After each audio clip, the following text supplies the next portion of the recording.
ഈ medical കോളേജിലോട്ട് ambulance സൈറനടിച്ച് പോകുമ്പം സ്കൂട്ടറിലാണ് ഞാനും പുറകെ അങ്ങ് പോകും.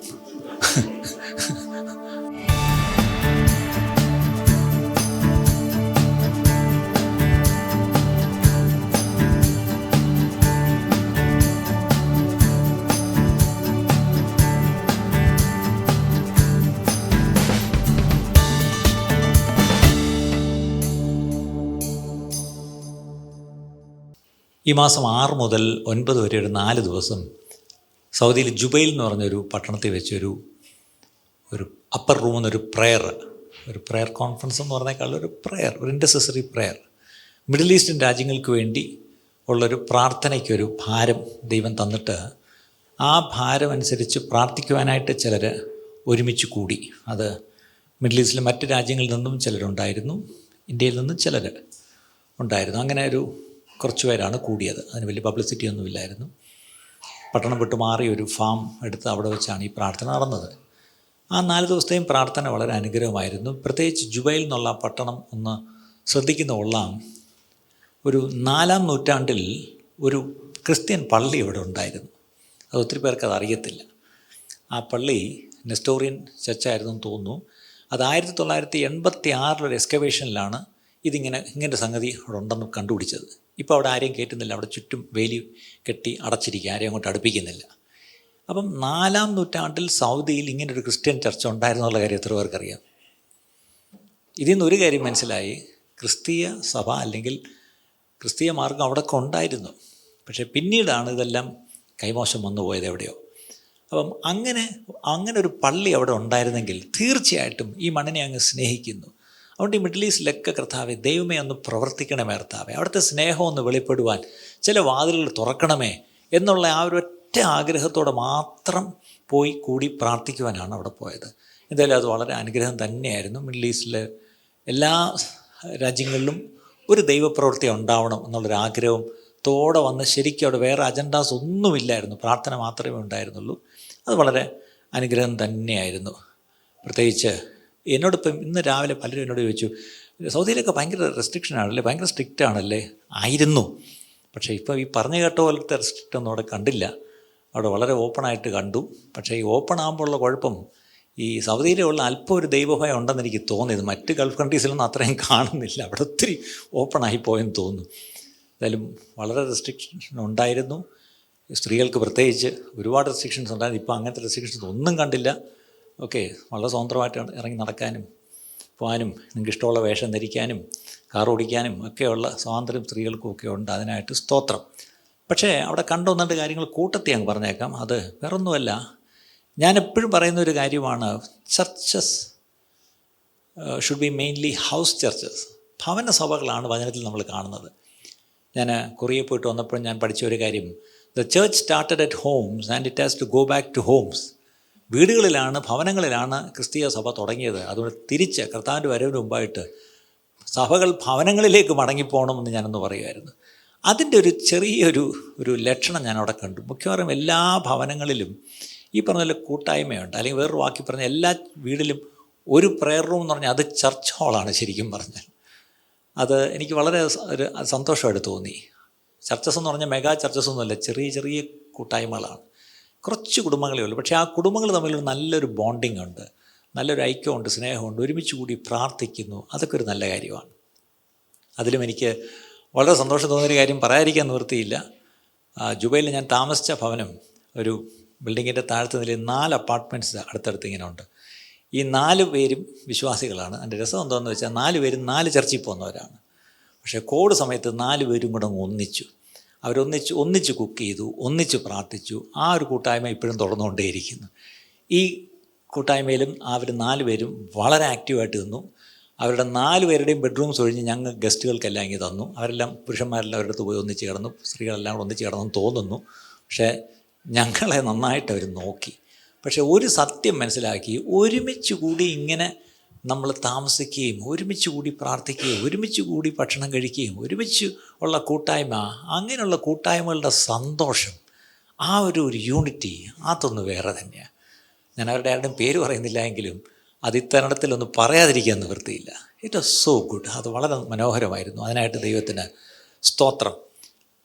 അതേപോലെ ഞാൻ കണ്ട മറ്റൊരു കാര്യം, ഈ ഭവന സഭകളെന്ന് പറയുമ്പോൾ തന്നെ ഈ പലപ്പോഴും ഈ ഒത്തിരി അങ്ങ് ഭവനമാകുമ്പോഴുള്ള കുഴപ്പം, നമ്മളത്തൊരു ഇൻവേർഡ് ലുക്കിംഗ് ആയിപ്പോവും.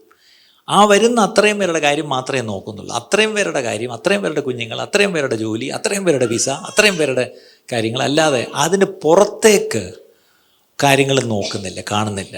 അത് വേറൊരു പ്രശ്നമാണ്. ഇപ്പം ഞാൻ ഈ ദിവസങ്ങൾ അവിടെ പറഞ്ഞതെല്ലാം ഓക്കെ, ഇറ്റ്സ് സോ ഗുഡ്. ഒരു ചർച്ച എന്ന് പറഞ്ഞാൽ ഇങ്ങനെ ആയിരിക്കണം. പക്ഷേ ഇത് ഒരു നാണയത്തിൻ്റെ ഒരു ഭാഗം മാത്രമേ ആവുന്നുള്ളൂ. മറ്റൊരു ഭാഗമുണ്ട്. അത് വേറൊന്നുമല്ല, നമ്മൾ സാക്ഷികളായി പുറത്തേക്കാണ് പോകേണ്ടത്. അതിൻ്റെ അർത്ഥം നമ്മൾ ഈ കൂടി വരുന്നവർ മാത്രം, അവർക്ക് കേറ്റർ ചെയ്യുന്നൊരു ഏജൻസി അല്ല ചർച്ച്. ഞാൻ എപ്പോഴും പറയാറുണ്ട്, church is the only institution which offers its benefits to its non members. സഭ മാത്രമേ ഉള്ളൂ സഭയുടെ ബെനിഫിറ്റ് ആർക്കും കൂടി ഉള്ളതാണ്.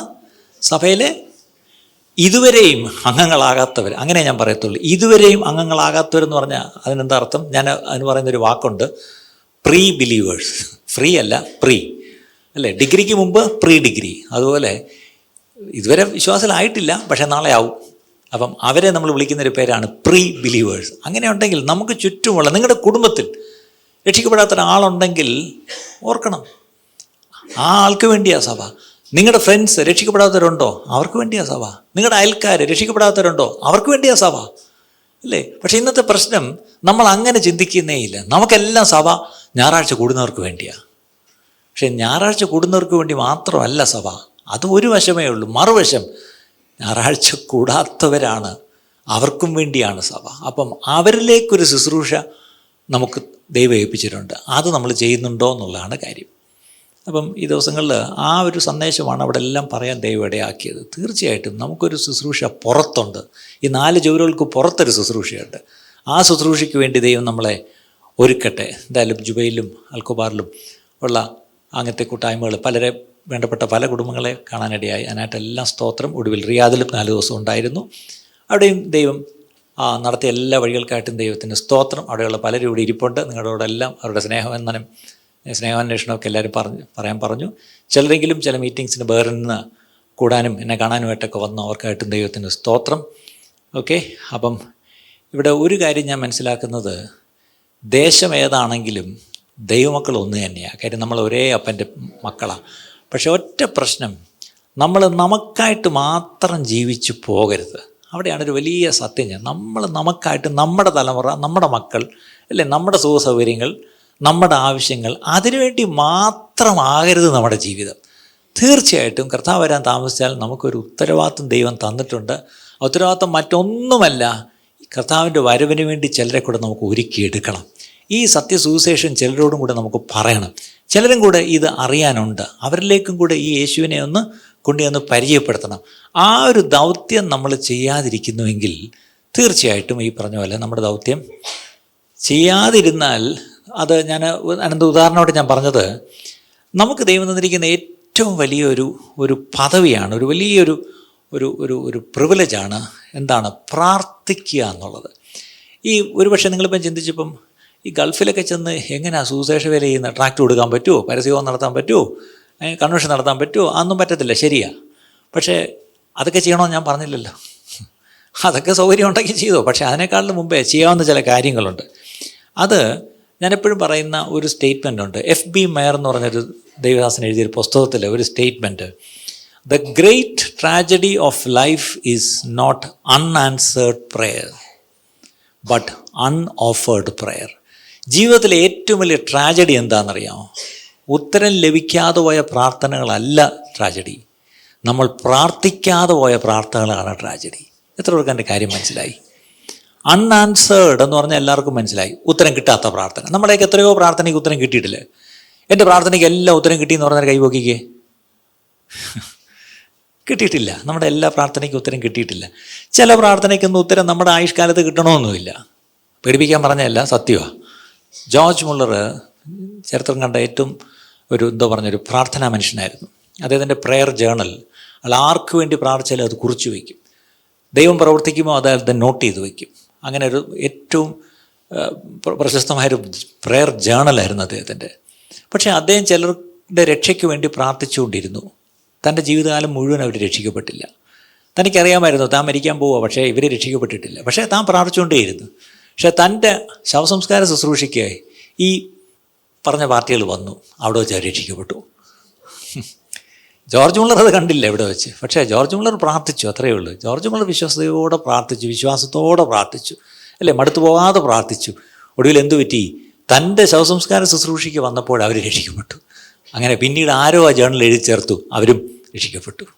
ഇതുപോലെ ഞാൻ ചോദിച്ചോട്ടെ, നമുക്കൊരു ജേണലുണ്ടോ? ഒരു പ്രെയർ ജേണലുണ്ടോ? അല്ലേ? ഇവിടേക്കാണ് നമ്മുടെ പ്രശ്നം.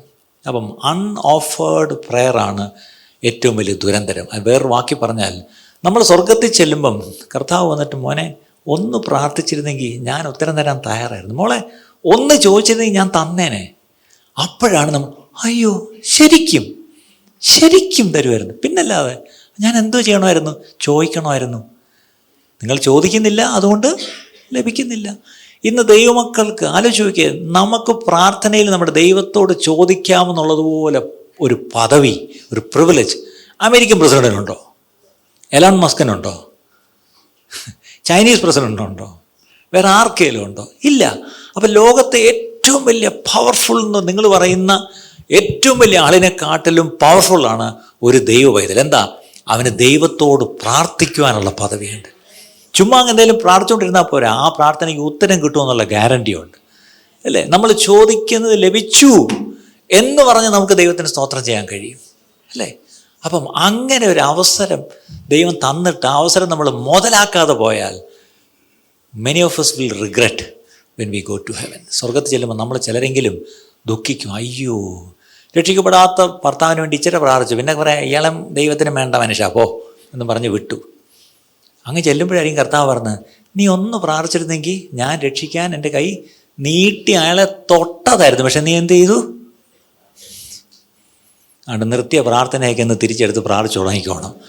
ആരെ എഴുത്തള്ളാൻ വരട്ടെ, കർത്താവ് ഈ പറഞ്ഞ പോലെ സകലരെയും രക്ഷിക്കപ്പെടണമെന്ന് കർത്താവ് ആഗ്രഹിക്കുന്നു. കർത്താവിൻ്റെ ആഗ്രഹം അതാണെങ്കിൽ പിന്നെ നമുക്കെന്താ ആഗ്രഹമില്ലാത്ത? അതുകൊണ്ട് ഈ ദിവസങ്ങളിൽ അൺഓഫേർഡ് പ്രെയർ, ഇതുവരെയും പ്രാർത്ഥിക്കാതെ പോയ പ്രാർത്ഥനയെപ്പറ്റി ഇനി ദുഃഖിക്കണ്ട, ഇന്നു മുതൽ പ്രാർത്ഥിച്ച് നമുക്ക് തുടങ്ങാം. ഇടപെടാതെ പ്രാർത്ഥിപ്പിക്കുന്നൊരു വാക്യമുണ്ട്, പ്രേ വിത്തൗട്ട് സീസിങ്. ആ വാക്യം വായിച്ചിട്ട് ചിലർ പറയാറുണ്ട്, അങ്ങനെ ഇടപെടാതെ പ്രാർത്ഥിക്കാൻ പറ്റുമോ എന്നൊക്കെ ചിലർ ചോദിക്കും. ഞാൻ ചോദിച്ചോട്ടെ, ഇടപെടാതെ പ്രാർത്ഥിക്കാൻ പറ്റുമോ എന്ന് ചോദിച്ചാൽ തിരിച്ചൊരു ചോദ്യം ചോദിക്കാം. ബ്രീത്ത് വിത്തൗട്ട് സീസിങ് എന്ന് പറഞ്ഞു തരേണ്ട ആവശ്യമുണ്ടോ? ഇടപെടാതെ ശ്വസിപ്പീൻ പറഞ്ഞു തരേണ്ട ആവശ്യമുണ്ടോ? ഇല്ലല്ലോ. ഇല്ലെങ്കിലും നമ്മൾ ശ്വസിക്കും. ഇനി ഇടപെടാതെ കഴിപ്പീൻ പറഞ്ഞു തരേണ്ട ആവശ്യമുണ്ടോ? കൃത്യമായിട്ട് രാവിലെ പുട്ടും പഴവും കയറ്റിയിട്ടല്ലേ വന്നിരിക്കുന്നത്. ഉച്ചയ്ക്ക് ഇത് കഴിഞ്ഞ് നേരെ എങ്ങോട്ടാണ് പോകുന്നത്? അപ്പം അതാരും പറഞ്ഞു തരേണ്ട ആവശ്യമില്ലല്ലോ. അപ്പം കഴിക്കാൻ നമുക്കറിയാമല്ലോ, അല്ലേ? അപ്പം നമ്മുടെ അല്ലാത്ത ജീവിതത്തിൽ ഇനി സംസാരിക്കുന്ന കാര്യം എല്ലാവരും പറഞ്ഞു തരണോ? ഇതൊക്കെ നമ്മൾ വളരെ നാച്ചുറലായിട്ട് നോർമലായിട്ടും നമ്മൾ ചെയ്യുന്നുണ്ട്. അതുപോലെ നമ്മുടെ ശ്വാസോച്ഛ്വാസം പോലെ നോർമലായിട്ട് നാച്ചുറലായിട്ട് നമുക്ക് പ്രാർത്ഥന വരണം. പ്രാർത്ഥന ഉടമ്പെട്ട തലേ തുണി ഇട്ടും മുട്ടുമ്പോൾ നിന്ന് പ്രാർത്ഥിക്കുന്ന കാര്യമല്ലോ പറയുന്നത്, ഇല്ല. You can even Whisper A prayer. ഉറക്കത്തിൽ ഒന്ന് ഉണർന്ന് തിരിഞ്ഞ് കിടക്കുമ്പോഴും യേശുവേ എന്ന് പറയുമ്പോൾ ഒരു പ്രാർത്ഥനയോ പോയതെന്ന് ഓർക്കണം, അല്ലേ? ചിലപ്പോൾ തീരെ വയ്യാതിരിക്കുക, പക്ഷേ ഒന്ന് അപ്പോഴും വേണമെങ്കിൽ നമുക്ക് പ്രാർത്ഥിക്കാം. പ്രിയപ്പെട്ടവർ, ഏത് സമയത്ത് എപ്പോഴും, അല്ലേ, നമുക്ക് പ്രാർത്ഥിക്കാം. ഞാൻ ഇന്നലെ ഇങ്ങോട്ട് ഫ്ലൈറ്റിൽ വന്നപ്പം ഈ പറഞ്ഞ പോലെ എനിക്ക് ഈ ഫ്ലൈറ്റിൽ പേടിച്ചിട്ടല്ല. പണ്ട് എല്ലാവരും ഇരുന്ന് ഉറങ്ങുമ്പോഴും എനിക്ക് ഉറക്കം വരത്തില്ല. അതെന്തുകൊണ്ടാണെന്ന് എനിക്കറിയത്തില്ല. അത് പേടിച്ചിട്ടല്ല കേട്ടോ, പണ്ട് പേടിച്ചിട്ടായിരുന്നു. പക്ഷേ എൻ്റെ ആ ടെർബുലൻസിലുള്ള പേടി ദൈവം മാറ്റി തന്നു. അതെൻ്റെ ഒരു അനന്തരവും പൈലറ്റായി. അപ്പോൾ അവനോട് ഞാൻ ചോദിച്ചു, അവൻ സംശയങ്ങൾക്കെല്ലാം ഉത്തരം തന്നപ്പം എനിക്ക് ദൈവത്തെക്കാളും അവനെ വിശ്വാസമായി. ഒരു പൈലറ്റ് പറഞ്ഞാൽ വിശ്വസിക്കാം. അവനോട് ഇന്ത്യക്ക് പോയി പൈലറ്റായിട്ട്, അമേരിക്കയിൽ പോയി ഇപ്പോൾ ഒരു മിഷണറി പൈലറ്റായിട്ട് കൊണ്ടിരിക്കുക. അപ്പോൾ എനിക്കൊരു ക്ലാസ് എടുത്ത്, അങ്കിളെ ഇതാണ് സംഭവം, ഇതെന്തുകൊണ്ടാണ് ഈ ടെർബുലൻസ് വരുന്നത് എന്നുള്ളതിന് അവനെല്ലാം പറഞ്ഞിട്ട്, ഒരു കാരണവശാലും ടെർബുലൻസ് വന്നെന്നും പറഞ്ഞ് കാറ്റടിച്ചെന്ന് പറഞ്ഞ് ഒരു വിമാനവും താഴെ പോയിട്ടില്ല എന്ന് അവൻ അതിൻ്റെ ടെക്നിക്കലി എക്സ്പ്ലെയിൻ ചെയ്തപ്പോൾ എനിക്ക് ഭയങ്കര ധൈര്യം. അത് കഴിഞ്ഞിട്ട് പറഞ്ഞപ്പോൾ ഒരു പ്രശ്നമില്ല. അപ്പോൾ ദൈവം ഞാൻ നിന്നെ കാക്കും, എൻ്റെ ചിറകിൻ കീഴിൽ ഞാൻ നിന്നെ സൂക്ഷിക്കും, അതൊന്നും എനിക്ക് വിശ്വാസം വന്നില്ല. പക്ഷേ ടെക്നിക്കലി ഒരു പൈലറ്റ് എക്സ്പ്ലെയിൻ ചെയ്തപ്പോൾ എനിക്ക് ഭയങ്കര വിശ്വാസം. ഞാനൊരു കാര്യം പറയാം, അതിൻ്റെ ടെക്നിക്കാലിറ്റി ഒന്നുമല്ല നമ്മളെ രക്ഷിക്കുന്ന, കർത്താവ് രക്ഷിച്ചുകൊണ്ടാണ്, അത് വേറെ ഒന്നുമില്ല. അപ്പോൾ എനിക്ക് ഉറക്കം വരായിരുന്നപ്പോൾ ഞാൻ പെട്ടെന്ന് ആ ഫോൺ തുറന്ന് ഞാൻ വേദപുസ്തകം വായിക്കാൻ തുടങ്ങി. പിന്നെ ദാനിയേലിൻ്റെ പുസ്തകം എടുത്ത് ഇങ്ങനെ വായിച്ചാൽ മൊത്തം 12 അധ്യായം അങ്ങ് വായിച്ചപ്പോൾ അതിനകത്ത് ഒരു ജാതീയ രാജാവായ നെബൂഖദ്നേസർ ദാനിയേലിനോട് ഒന്ന് പറയുന്ന വാക്കുകൾ കേൾക്കണം. അപ്പം അയാൾ പറയുന്നത്, ദാനിയേലേ, നീ എന്തൊക്കെയാ പറഞ്ഞത്? നിൻ്റെ ദേവന്മാരുടെ ആത്മാവാണ് നിനക്കുള്ളത്, നീ ഭയങ്കരമാണ്. അയാളുടെ നാട്ടിലെ മന്ത്രവാദികളെയും ശകുനവാദികളെയൊക്കെ കണ്ടിരിക്കുന്നത്. അവരൊന്നും ഒന്നുമല്ല, നീയാണ് സംഭവം, കാരണം നിൻ്റെ ദൈവമാണ് ദൈവം എന്നും പറഞ്ഞ ദാനിയേലിനെ പുകഴ്ത്തി. ഏതാ ദാനിയേൽ ഒരു സ്വപ്നം വ്യാഖ്യാനിക്കുന്നതിന് മുമ്പേ ദാനിയേലിനെ പറ്റിയുള്ള ഒരു റിപ്പോർട്ട് അതായിരുന്നു. അപ്പം ഞാൻ ഓർത്തു, ദൈവമേ, അപ്പം എന്താ കാര്യം? അപ്പം ദാനിയേൽ വളരെ താഴ്മയോടെ ഏതാണ്ടൊക്കെ തരാമെന്ന് പറഞ്ഞപ്പോൾ, അയ്യോ സമ്മാനമൊക്കെ വല്ലവർക്കും കൊടുത്തു, എനിക്ക് വേണ്ട, പക്ഷെ ഞാൻ പറയാം, എൻ്റെ ദൈവം എന്നോട് അറിയിച്ചത് പറയാം എന്ന് പറഞ്ഞ് എന്ത് താഴ്മയോട് ആ മനുഷ്യൻ പറയുന്നു. അപ്പം ഞാൻ ചിന്തിക്കരുത്, ദൈവം ദാനിയേലിനെ പോലെ ഒരു സാധാരണ മനുഷ്യന്, അയാളൊരു ഒരു സർക്കാർ ഉദ്യോഗസ്ഥൻ എന്ന് പറഞ്ഞൊരു കൊട്ടാരത്തിലൊരു ഉദ്യോഗസ്ഥനാണ് അല്ലേ, വലിയ പദവിയൊക്കെ ഉണ്ടായിരുന്നു. പക്ഷെ അദ്ദേഹത്തിന് ദൈവമായിട്ടുള്ള ബന്ധം ഉണ്ടായിരുന്ന കാരണം ആ നാട്ടിലെ ഒരു മന്ത്രവാദിക്കോ ശകുനവാദിക്കോ ഒരു കൈനോട്ടക്കാരനോ മഷിനോട്ടക്കാരനോ വെളിപ്പെട്ട് കിട്ടാത്ത മർമ്മങ്ങൾ മുഴുവൻ ദൈവം വെളിപ്പെടുത്തി കൊടുത്തു. അതുകൊണ്ടാണ് അയാൾ തൻ്റെ അടുത്തോടെ കൊട്ടാരത്തിൽ നിന്ന് രാജാവിൻ്റെ മുഖത്ത് നോക്കി, രാജാവ് ഇങ്ങനെ ആടിപ്പോയി, ഏപ്പ് ഇളകിപ്പോയി എന്നൊക്കെ എഴുതിയിരിക്കുന്നത് ഒരു റൈറ്റിംഗ് ഓൺ ദ വാള് കണ്ടിട്ട് ഒരു രാജാവ് വിറച്ചുകൊണ്ട് നിന്നപ്പം അയാൾക്ക് എന്ത് ചെയ്യണമെന്നറിയത്തില്ല. അവിടെ ദാനിയേൽ വന്നിട്ട് പറയുന്നത്, ഇതാണ് കാര്യം, നിങ്ങൾ കണ്ടത് അതാണ്, ദൈവം നിങ്ങളോട് പറയുന്നത് ഇതാണ് എന്ന് പറഞ്ഞ് കൊട്ടാരത്തിൽ ചെന്ന് രാജാവിൻ്റെ മുഖത്ത് നോക്കി വിളിച്ചു പറയാൻ ഉള്ള തൻ്റെ ഇടം ഉണ്ടായി. പക്ഷേ എന്താ കാര്യം? അദ്ദേഹം പതിവ് പോലെ 3 നേരം മുഴങ്കാലിൽ നിന്ന് ദൈവത്തോട് പ്രാർത്ഥിക്കുന്ന മനുഷ്യൻ. എത്രയേ ഉള്ളൂ. അവിടെ വലിയ തിരക്കുള്ള മനുഷ്യനായിരുന്നു. പക്ഷെ അത്രയും തിരക്കുള്ള മനുഷ്യൻ ദൈവത്തോട് സ്ഥിരമായൊരു സമയത്ത് പ്രാർത്ഥിക്കുന്ന മനുഷ്യൻ. അത്രയേ ഉള്ളൂ. അദ്ദേഹത്തിൻ്റെ ആ പ്രാർത്ഥന ആ ദൈവത്തോട് അടുത്തിരുന്നത് കാരണം ദൈവത്തിൻ്റെ ശബ്ദം അദ്ദേഹം കേട്ട് അതുകൊണ്ട് പറഞ്ഞു കൊടുക്കേണ്ടവർക്ക് പറഞ്ഞു കൊടുക്കാൻ പറ്റും. അങ്ങനെയെങ്കിൽ നാളെ ഈ ദേശത്ത് നടക്കാൻ പോകുന്ന കാര്യങ്ങൾ, ഈ ദേശത്തിലെ കാര്യങ്ങൾക്കുള്ള പരിഹാരം ദൈവം എനിക്കും നിങ്ങൾക്കും കാട്ടിത്തരുമോ ഇല്ലയോ? എത്ര പേര് വിശ്വസിക്കും? How many of you believe that God can reveal mysteries? Okay അല്ലേ? ശരിക്കും രാഷ്ട്രങ്ങൾക്ക് എങ്ങനെ പോകണമെന്ന് അറിയത്തില്ല, രാഷ്ട്രീയ നേതാക്കൾക്ക് അല്ലെങ്കിൽ ഭരണക്കാർക്ക് എങ്ങനെ കാര്യങ്ങൾ മുന്നോട്ട് കൊണ്ടുപോകണമെന്ന് അറിയാതിരിക്കുമ്പം ദൈവമക്കൾക്ക് ദൈവം തൻ്റെ ആലോചന പറഞ്ഞു തരും. പക്ഷേ ഇന്നത്തെ പ്രശ്നം, ഇത് പോയി എത്ര പേര് ദൈവത്തിൻ്റെ ആലോചന സഭയിൽ പോയി നിന്നത് കേട്ടിട്ട് വന്ന് പറഞ്ഞു കൊടുക്കുന്നു. ഞാൻ വിശ്വസിക്കുന്നു ഇനിയുള്ള സഭയിൽ ഒട്ടും പ്രതീക്ഷിക്കാതെ, ഈ ദാനിയേൽ എന്ന് പറഞ്ഞാൽ പുരോഹിതനോ പ്രവാചകനോ ഒന്നും അല്ലായിരുന്നു, അദ്ദേഹം ഒരു ഉദ്യോഗസ്ഥനായിരുന്നു അല്ലേ. പക്ഷേ സാധാരണ ജോലി എടുക്കുന്നവരാണ് ഈ പറഞ്ഞ ദൈവത്തിന് വേണ്ടി ശക്തമായിട്ട് ഉപയോഗിക്കപ്പെട്ടിരിക്കുന്നത്. അങ്ങനെയെങ്കിൽ ഇവിടെ ഇരിക്കും നിങ്ങൾ ഓരോരുത്തരും, നിങ്ങൾ ജോലി ചെയ്യുന്നവരാവാം, മറ്റേതെങ്കിലുമൊക്കെ ജോലി ചെയ്യുന്നവരായിരിക്കും. പക്ഷേ നിങ്ങളുടെ പ്രാർത്ഥനാ ജീവിതത്തിൽ ഒരു മാറ്റം വരുമ്പോൾ ദൈവം നിങ്ങളോട് ചിലത് സംസാരിക്കും. അത് ചെന്ന് അനേകർക്ക് പറഞ്ഞു കൊടുക്കുവാനും അനേകരെ നേർവഴിക്കാക്കുവാനും അല്ലേ, അനേക പ്രശ്നങ്ങളെ പരിഹരിക്കാനും ഒക്കെ ദൈവം വേണ്ടുന്ന ആലോചന ദൈവം നിങ്ങൾക്ക് പറഞ്ഞു തരും. എത്ര ഇത് വിശ്വസിക്കുന്നു പ്രിയപ്പെട്ട? How many believe that God can talk to me? Okay, ഇന്ന് നമ്മൾ അതിനുവേണ്ടി നമ്മൾ ഒരുങ്ങാൻ പോവുക പ്രിയപ്പെട്ട. തീർച്ചയായിട്ടും ദൈവം നമ്മോട് സംസാരിക്കുമെന്ന് തന്നെ ഞാൻ വിശ്വസിക്കുന്നു. അപ്പം ഇവിടെ ഇന്നത്തെ പ്രശ്നം, നമുക്ക് ഈ പ്രാർത്ഥന പലർക്കും, ഈ വന്ദേ ഭാരത് ട്രെയിനിൽ പോയിട്ടുള്ളവരുണ്ടോ? വന്ദേ ഭാരതിനെ ഞാൻ പ്രൊമോട്ട് ചെയ്യാൻ പറയല്ല. ഈ ട്രെയിനിലൊക്കെ, പ്രത്യേകിച്ച് AC ട്രെയിനിലൊക്കെ ഒരിടത്ത് ഒരു ചെറിയൊരു ഗ്ലാസ് ബോക്സ് വെച്ചേക്കും. ആ ഡോറിൻ്റെ അവിടെ കയറുന്നിടത്ത് കാണും, എല്ലാവർക്കും കാണത്തക്ക രീതിയിൽ ഒരു ചെറിയ ഗ്ലാസ് കൊണ്ട് ഒരു പെട്ടി, അതിൻ്റെ താഴെ ഒരു സ്റ്റിക്കർ ഒട്ടിച്ചിട്ടുണ്ട്, break in case of emergency. എന്താണ്? ഒരു അപകടമോ വല്ലതും ഉണ്ടാവണേ എന്ത് ചെയ്യണം? ഇത് അടിച്ച് പൊട്ടിച്ച് അതിനകത്തൊരു ബട്ടണുണ്ട്, അതും അമയ്ക്കുക, ട്രെയിൻ നിൽക്കുമെന്നോ അല്ലെങ്കിൽ അലാറമാണെന്നോ സഹായം കിട്ടുമെന്നോ എന്തെങ്കിലുമൊക്കെയാണ്. ചിലപ്പോൾ അത് അടിച്ചു പൊട്ടിക്കാനുള്ള ചുറ്റിയും കൂടി പുറത്ത് വെച്ചേക്കും അല്ലേ. പ്ലെയിനിലും ഉണ്ട്, ഈ എമർജൻസിക്ക് ഈ ഡോറ് തുറക്കാം, പക്ഷേ പൈലറ്റ് പറഞ്ഞല്ലേ തുറക്കാവൂ, അത്രയേ ഉള്ളൂ അല്ലേ. അപ്പം ഇതുപോലെ നമുക്ക് പലർക്കും പ്രാർത്ഥന എന്താണെന്നറിയാം? Break in case of emergency. നമ്മൾ പലപ്പോഴും പ്രാർത്ഥിക്കുന്നപ്പോഴാണ് എമർജൻസി വരുമ്പോൾ ഓടിച്ച് പ്രാർത്ഥിക്കണേ ഭാഷ, പ്രാർത്ഥിക്കണേ, ഗ്രൂപ്പിൽ ഇടണേ, പ്രാർത്ഥിക്കണേ. എന്ത് പറ്റി? എമർജൻസി.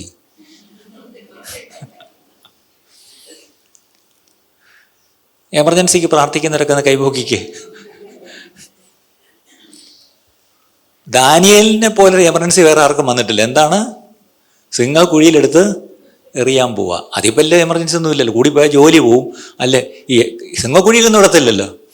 നാളെ പൂജപ്പേരെ തൂക്കിക്കൊല്ലാൻ പോകുന്ന എല്ലാവരും ഉണ്ടോ നിങ്ങൾക്ക് കൂട്ടത്തിൽ?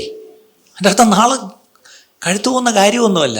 പക്ഷേ ഈ കഴുത്തു പോകുന്ന കാര്യം കേട്ടിട്ട് ദാനിയേലിനെ പറ്റി എഴുതിയിരിക്കുന്നതെന്നറിയോ? പതിവ് പോലെ വീട്ടിൽ ചെന്ന് ജനൽ തുറന്നിട്ടിട്ട് യെരുശലേമിലോട്ട് നോക്കി മുട്ടുകുത്തി പ്രാർത്ഥിച്ചു. അതിൻ്റെ അർത്ഥം ഡാനിയലിന് prayer was not in case of emergency. എന്ത് എമർജൻസി വന്നാലും എമർജൻസി പ്രേയേഴ്സ് ഇല്ലായിരുന്നു, റെഗുലർ പ്രേയേഴ്സേ ഉള്ളായിരുന്നു. നമ്മുടെ പ്രശ്നം എന്താണെന്നറിയാം, എമർജൻസി പ്രേയേഴ്സ് മാത്രമേ ഉള്ളൂ, അല്ലേ? അപ്പം പ്രെയറിനെ പറ്റി ഒരു ഭക്തൻ പറഞ്ഞൊരു കാര്യം, prayer for the most part an untapped resource, അല്ലേ? അൺടാപ്ഡ് വലിയ റിസോഴ്സാണ്, പക്ഷേ എന്താ അൺടാപ്ഡ്, ഇതുവരെയും പോയി അത് എടുത്തിട്ടില്ല. ഞാൻ ഈ ദമാം എയർപോർട്ടിൽ ഇറങ്ങി പോകുമ്പം എന്നെ കൊണ്ടുപോകുന്നവർ കാണിക്കുന്നുണ്ടായിരുന്നു, എൻ്റെ ആ സൈഡ് മുഴുവൻ എന്താണ് എണ്ണക്കിണറുകളാണ്. ആരാംകോയുടെയും സാബിക്കിൻ്റെയൊക്കെ നമ്മുടെ ആളോട് ഇരിപ്പുണ്ടായിരുന്നല്ലോ, അവിടുത്തെ എണ്ണക്കിണറിൽ വന്നൊരാളോട് ഉണ്ടായിരുന്നല്ലോ. ഉണ്ട്, ഓക്കെ. അവിടെ എല്ലാം എണ്ണക്കിണറുകളാണ്, ആ ഏരിയ മുഴുവൻ. അപ്പോൾ അവർ പറയാറുണ്ട്, ഇതൊന്നും അല്ല പാസ്റ്ററേ, ഇനിയും ഉണ്ട് ഇഷ്ടം പോലെ, അൺടാപ്ഡായിട്ട് ഇഷ്ടം പോലെ റിസോഴ്സസ് അവിടെ. ഒന്ന് ആലോചിച്ച് നോക്കിയേ, ഇത് കണ്ടുപിടിക്കുന്നതിന് മുമ്പ് ആരെങ്കിലും അറിഞ്ഞോ ഇത്രയും റിസോഴ്സസ് അവിടെ ഉണ്ടെന്ന്? ആരോ പോയി ഇത് കുഴിച്ച് തന്നപ്പോഴല്ലേ കണ്ടത്. ഇതുപോലെ നമ്മുടെ കീഴിലും ഇതുപോലെ എന്തുമാത്രം വെച്ചിട്ടുണ്ട്. പക്ഷേ അത് കുഴിച്ചെടുക്കണമെങ്കിൽ പ്രാർത്ഥിക്കണമായിരുന്നു, അല്ലേ? പ്രാർത്ഥന മൂലം നമുക്ക് ഈ പറഞ്ഞ പോലെ എടുക്കാവുന്ന റിസോഴ്സ് ഇഷ്ടം പോലെ. പക്ഷെ അൺഫോർച്ചുനേറ്റ്ലി അൺടാപ്ഡ് എന്ന് പറഞ്ഞാൽ അതാരും ഒന്നും ചെയ്തിട്ടില്ല. ഇപ്പം നമ്മൾ നിൽക്കുന്നതിന് മണ്ണിനടിയിൽ ഇഷ്ടം പോലെ റിസോഴ്സ് ഉണ്ടെന്നിരിക്കട്ടെ, നമ്മൾ അറിഞ്ഞേയില്ല, പട്ടിണി കിടക്കുക. നമ്മൾ ഈ നിൽക്കുന്നതിൻ്റെ താഴെ ദൈവം റിസോഴ്സസ് വെച്ചിട്ടുണ്ട് എന്ന് പറയുന്ന പോലെയാണ്. നമ്മൾ ഒന്ന് മുകളിലോട്ട് വിളിച്ചാൽ പ്രാർത്ഥന കേൾക്കുന്ന ദൈവമുണ്ട്, ദൈവം അതിന് ഉത്തരവും തരും. പക്ഷെ നമ്മൾ പലപ്പോഴും എന്ത് ചെയ്യുന്നില്ല, ചോദിക്കുന്നില്ല. അൺടാപ്ഡ് റിസോഴ്സ് മാത്രം, അൺഎക്സ്പ്ലോർഡ് കോണ്ടിനെൻറ്റ്. കൊളംബസ് ഇന്ത്യ കണ്ടുപിടിക്കാൻ വന്നെന്നാണ് പറയുന്നത്, പക്ഷേ ചെന്ന് എത്തിയ എവിടെ? ഇന്ത്യയിലോട്ട് വന്ന കൊളംബസ് എവിടെ പോയി? അമേരിക്ക പോയി കണ്ടുപിടിച്ചു. അതുകൊണ്ടായിരുന്നു എല്ലാവരും അമേരിക്കയുടെ പ്രദേശത്തോട്ട് ഓടി പോകുന്നത്. ഇത് പറയുന്ന പോലെ അൺഎക്സ്പ്ലോർഡ്, അന്ന് എക്സ്പ്ലോർ ചെയ്തുകൊണ്ട് ആ കോണ്ടിനെൻ്റ് അവിടെ ഉണ്ടെന്ന് മനസ്സിലായേ. ഇതുപോലെ പ്രാർത്ഥന പലർക്കും അൺഎക്സ്പ്ലോർഡ് കോണ്ടിനെൻ്റാ, അല്ലേ? നമ്മൾ ഈ ഇട്ടാവട്ടത്തിൽ ഇങ്ങനെ ഇരിക്കുക, ഇനിയും ഫോണുകൾ കണ്ടുപിടിക്കാൻ ഉണ്ടെന്നേ, അത് പ്രാർത്ഥിക്കുന്നവരാ കണ്ടുപിടിക്കുന്നത്, അല്ല വേറെ ആരുമല്ല.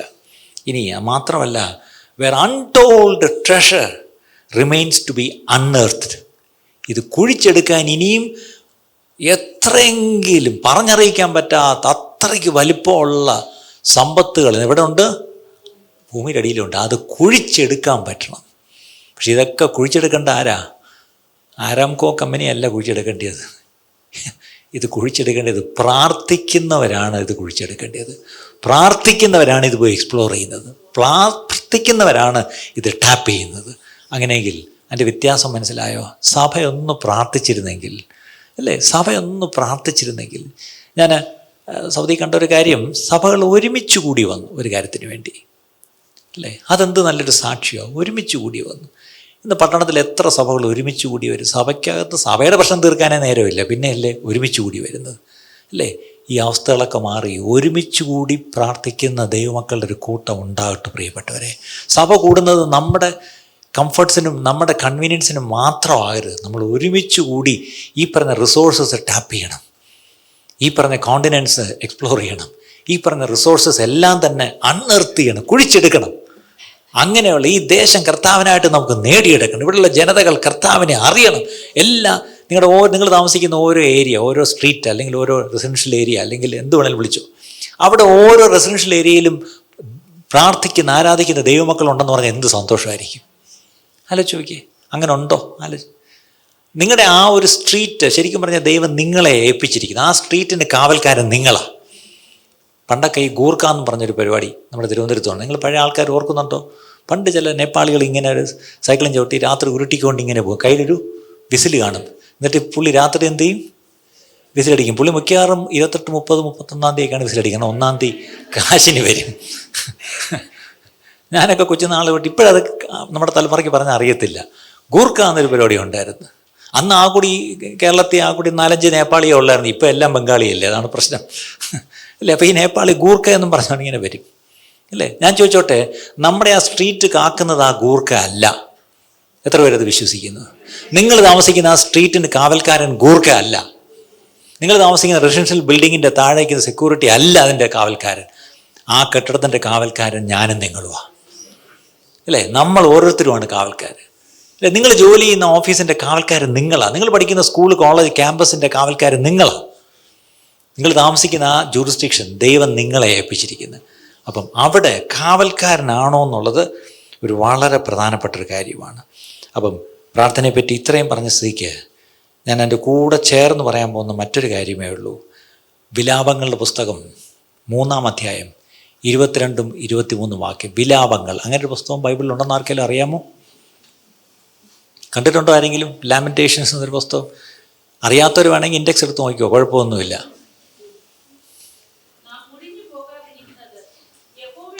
ആകുന്നു, അവന്റെ കരുണ തീർന്നു പോയിട്ടില്ലല്ലോ. ഒന്നുകൂടെ വായിക്കാമോ? നാം മുടിഞ്ഞു പോകാതിരിക്കുന്നത്. നമ്മൾ സാറിന് എപ്പോഴും ഉപയോഗിക്കുന്നൊരു വാക്കാ, അയ്യോ, നാം മുടിഞ്ഞു പോകാതിരിക്കുന്നത് യഹോവയുടെ ദയയാകുന്നു. ദൈവത്തിന്റെ ദയ കൊണ്ടാണ് ഞാൻ മുടിഞ്ഞു പോകാതിരിക്കുന്നതെന്ന് പറയുന്ന എത്ര പേരുണ്ട്? നിങ്ങളുടെ ഇരിപ്പ് കണ്ട അല്ലേലും അങ്ങനെ മുടിഞ്ഞൊന്നും പോകത്തില്ല.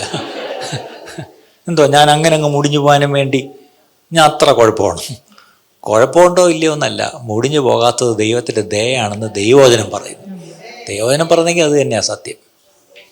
അടുത്തത്, അവന്റെ കരുണ തീർന്നു പോയിട്ടില്ലല്ലോ. അവന്റെ കരുണ തീർന്നു പോയിട്ടില്ലല്ലോ. അത് രാവിലെ തോറും പുതിയതും നിന്റെ വിശ്വസ്തത വലിയതുമാകുന്നു. ദൈവത്തിന്റെ കരുണ രാവിലെ തോറും, his mercies are new every morning. ഇന്നലത്തെ ദയയല്ല ദൈവത്തിൻ്റെ ഇന്നത്തെ ദയ, ഇന്നലത്തെ കരുണയല്ല ഇന്ന് രാവിലത്തെ ദൈവത്തിൻ്റെ, ഇന്നലത്തെ വിശ്വസ്തതയല്ല ഇന്നത്തെ വിശ്വസ്ത. അതിൻ്റെ അർത്ഥം എവ്രിതിങ് ന്യൂ, ഫ്രഷ്.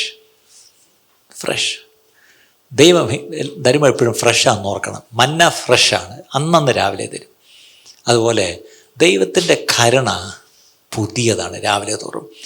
അത് ഒരു തർജ്ജമ ഇംഗ്ലീഷിൽ ഇങ്ങനെയാണ്: after you have failed miserably and repeatedly keep going to God.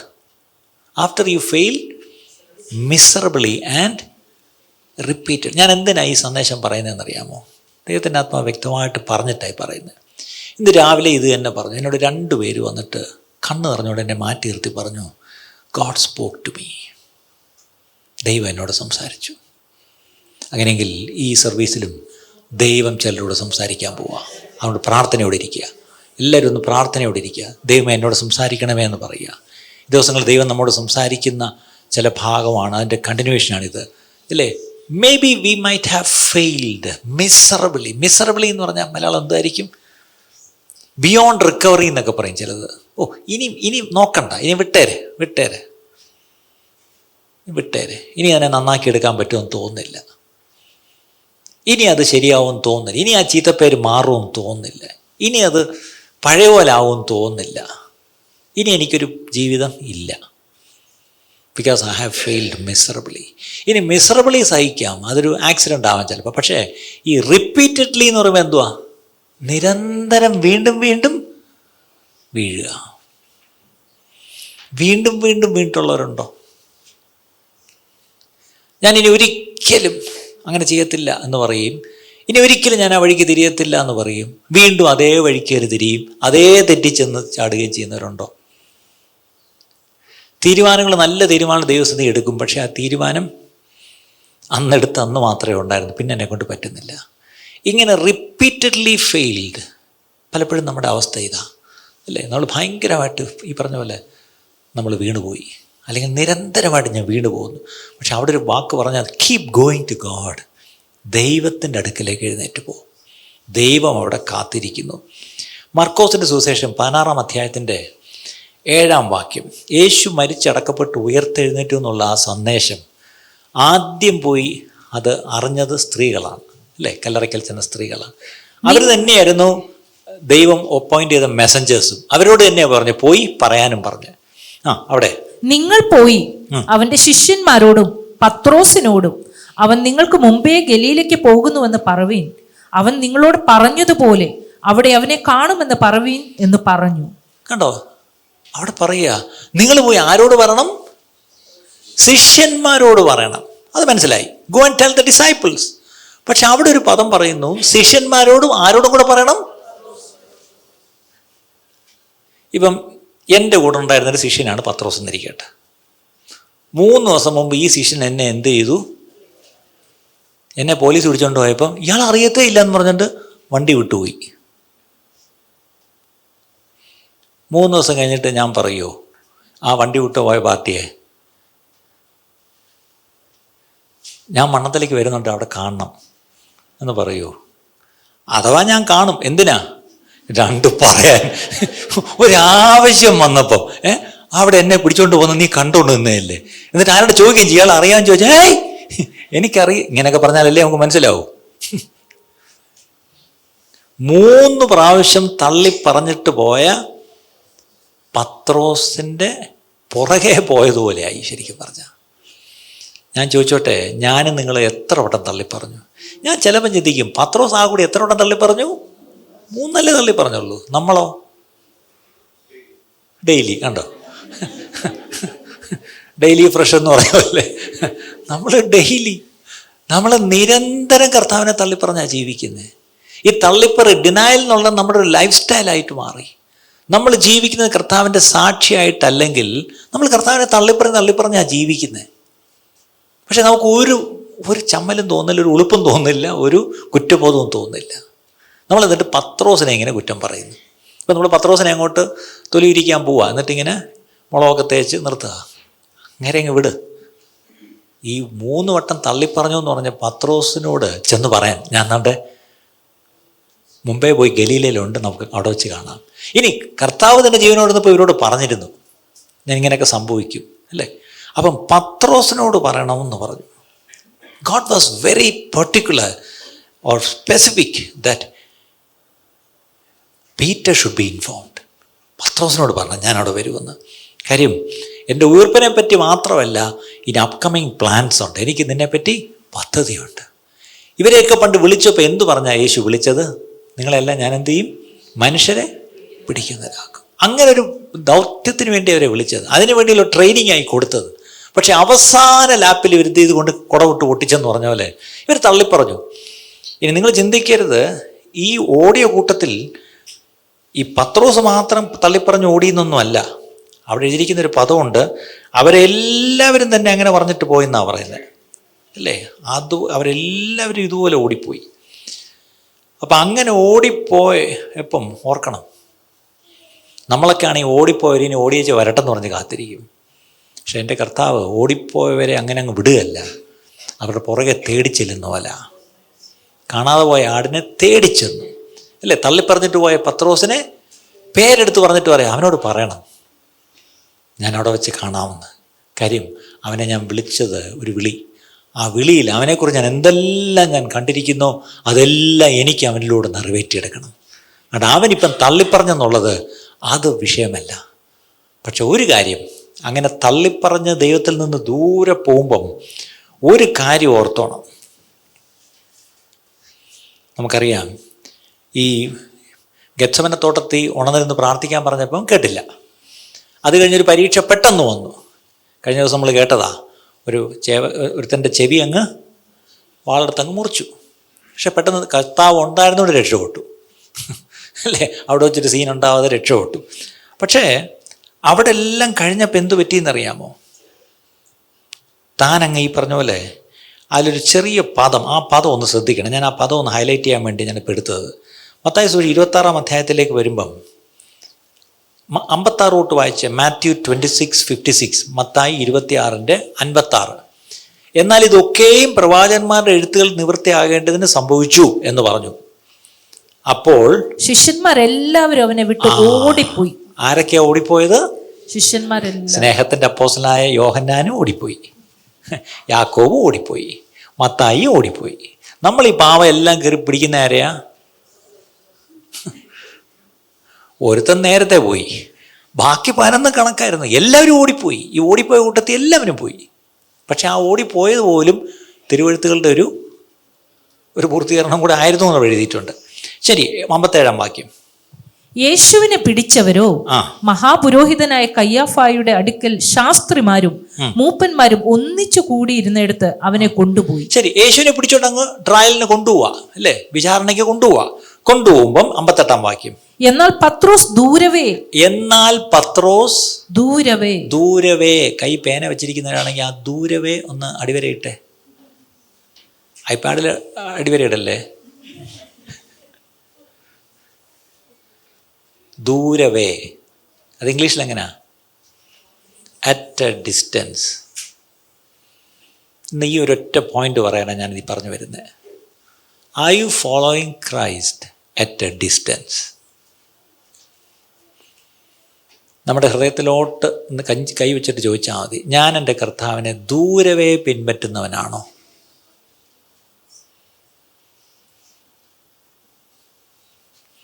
ഇനി ദൂരവേങ്കിലും പിൻപറ്റിയത് പത്രോസേ ഉള്ളൂ. ഈ നമ്മൾ വലിയ കാര്യം പറയുന്ന യോഹന്നാനുണ്ടല്ലോ, സ്നേഹത്തിൻ്റെ അപ്പോസ്തലൻ. അദ്ദേഹം എവിടെ അത് ചാരിയിരുന്നത്? മാറോട് ചാരിയിരുന്നു. മാറോട് ചാരിയിരുന്ന ആളവിടെ പോയി. പക്ഷേ മാറോടൊന്നും ചാരിയിരുന്നിട്ടില്ല പത്രോസ്. പക്ഷേ ഒരു ദൂരവേ. അപ്പം നമ്മളിപ്പം സമ്മാനിക്കാൻ ഞാൻ ദൂരവേ ആണേലും ഉണ്ടായിരുന്നല്ലോ, മറ്റന്മാരൊക്കെ പോയില്ലേ, എന്ത് സംഭവിക്കുന്നതെന്ന് അറിയാൻ ഒരു ആകാംക്ഷ പോലും ഇല്ലാതെ അമ്മ ഓടിക്കളഞ്ഞു. പക്ഷെ എനിക്ക് എന്താ അതൊന്നും സംഭവിക്കുന്നത് കാണണമെന്നെങ്കിലും ഉണ്ടായിരുന്നു. നമ്മളും ഇങ്ങനെ കർത്താവിന് എന്ത് സംഭവിക്കുന്നത് കാണാൻ വേണ്ടി ദൂരവേ പോകുന്നവരാ. അതൊരു ക്യൂരിയോസിറ്റി കൊണ്ടും പോകാം, സ്നേഹം കൊണ്ടാണെന്ന് മാത്രം പറ്റത്തില്ല. ഈ പറയുന്നത് ശരിയാണെന്ന് എനിക്കറിയത്തില്ല. ഈ ആക്സിഡൻറ്റ് നടക്കുമ്പോൾ നിർത്തി കണ്ടുകൊണ്ടിരിക്കുന്ന എത്ര പേരുണ്ട്? അതെനിക്കും ഒരു കുഴപ്പമുണ്ട്. ഈ ആംബുലൻസ് പണ്ട് കുമാരടുത്ത് താമസിക്കുമ്പം ഈ മെഡിക്കൽ കോളേജിലോട്ട് ആംബുലൻസ് സൈറനടിച്ച് പോകുമ്പം സ്കൂട്ടറിലാണ് ഞാനും പുറകെ അങ്ങ് പോകും. കാരണം ഇത് ലൈവായിട്ട് കാണാമല്ലോ എന്ന് പറഞ്ഞ്. കുറച്ചാൾ കഴിഞ്ഞപ്പോഴാണ് അതിൻ്റെ ഒരു അത്ര നല്ലൊരു സ്വഭാവമല്ലല്ലോ എന്ന് വിട്ടു. അതൊരു ക്യൂരിയോസിറ്റി ഉണ്ട്. അയ്യോ ആർക്കണ്ടൊരു അപകടം ഉണ്ടാ, എന്തുവാ എന്ന് കാണാനുള്ളൊരു ക്യൂരിയോസിറ്റി അല്ലേ? ഇതുപോലെ യേശുവിൻ്റെ പുറകെ ഒരു ക്യൂരിയോസിറ്റി കൊണ്ടാണോ പത്രോസ് പോയത് നമുക്കറിയത്തില്ല. അത് യേശുവിനോടുള്ള സ്നേഹം കൊണ്ടാണ്, അങ്ങനെയാവാം. പക്ഷെ വാട്ട് എവർ ഇറ്റ് ഈസ്, ദൂരം വിട്ടു പോയിട്ട് കാര്യമില്ല. ചിലർ പറയാറുണ്ട് ആ ദൂരം വിട്ടു പോയതും പത്രോസിൻ്റെ ഒരു സ്നേഹമല്ലേ കാണിക്കുന്നത്. ആയിക്കോട്ടെ, അങ്ങനെ തന്നെ എടുക്കാം. നമ്മളൊരു പക്ഷേ ദൂരം വിട്ടു പോകുന്നുണ്ടായിരിക്കും, അറ്റ് എ ഡിസ്റ്റൻസ്, ദൂരവേ പിൻചെല്ലുന്നവരായിരിക്കാം. പക്ഷേ ദൂരവേ പിൻചെല്ലുന്നവരാണെങ്കിലും കർത്താവ് പറയുക, നീ ഇങ്ങനെ ദൂരവേ ഇങ്ങനെ ഒളിച്ചും പാത്തും എൻ്റെ പുറകെ വരേണ്ടവനല്ല. നീ പേടിച്ചിട്ടായിരിക്കും നീ ഇങ്ങനെ ദൂരവേ നിൽക്കുന്നത്. പക്ഷേ ഞാൻ നിന്നെക്കുറിച്ച് കണ്ടിരിക്കുന്നത് നീ ദൂരവേ എന്നെ പിന്തുടരാനല്ല. ഞാൻ കാത്തിരിക്കുന്നത് നിന്നെ ശക്തമായി ഞാൻ മുന്നിൽ നിർത്തി ഞാൻ ചിലത് ചെയ്യാൻ പോവാം. അതുകൊണ്ടാണ് പെന്തക്കോസ്ത് നാളിൽ ഈ ദൂരവേ പോയ പാർട്ടി മുന്നിൽ എഴുന്നേറ്റ് അങ്ങ് നിന്നു. ആലോചിക്കേ, ഓടിയ 11 പേരും കൂടെ എഴുന്നേറ്റ് 12 കൂടെ നിന്നു. അതിലേക്ക് ഞാൻ വരാം. പക്ഷെ അതിനു മുമ്പ് ഈ ദൂരവേ പോയ പാർട്ടിയെ കർത്താവ് പേരെടുത്ത് പറഞ്ഞ് എനിക്ക് I want to talk to you, I have things for you എന്ന് പറയാൻ കാര്യം എന്താണ്? അതിനാണ് വേറൊരു കാര്യം ഇവിടെ ഞാൻ പറയാൻ വന്നത്. പത്രോസിന് ഒരവസരം കൂടെ കർത്താവ് കൊടുക്കുക.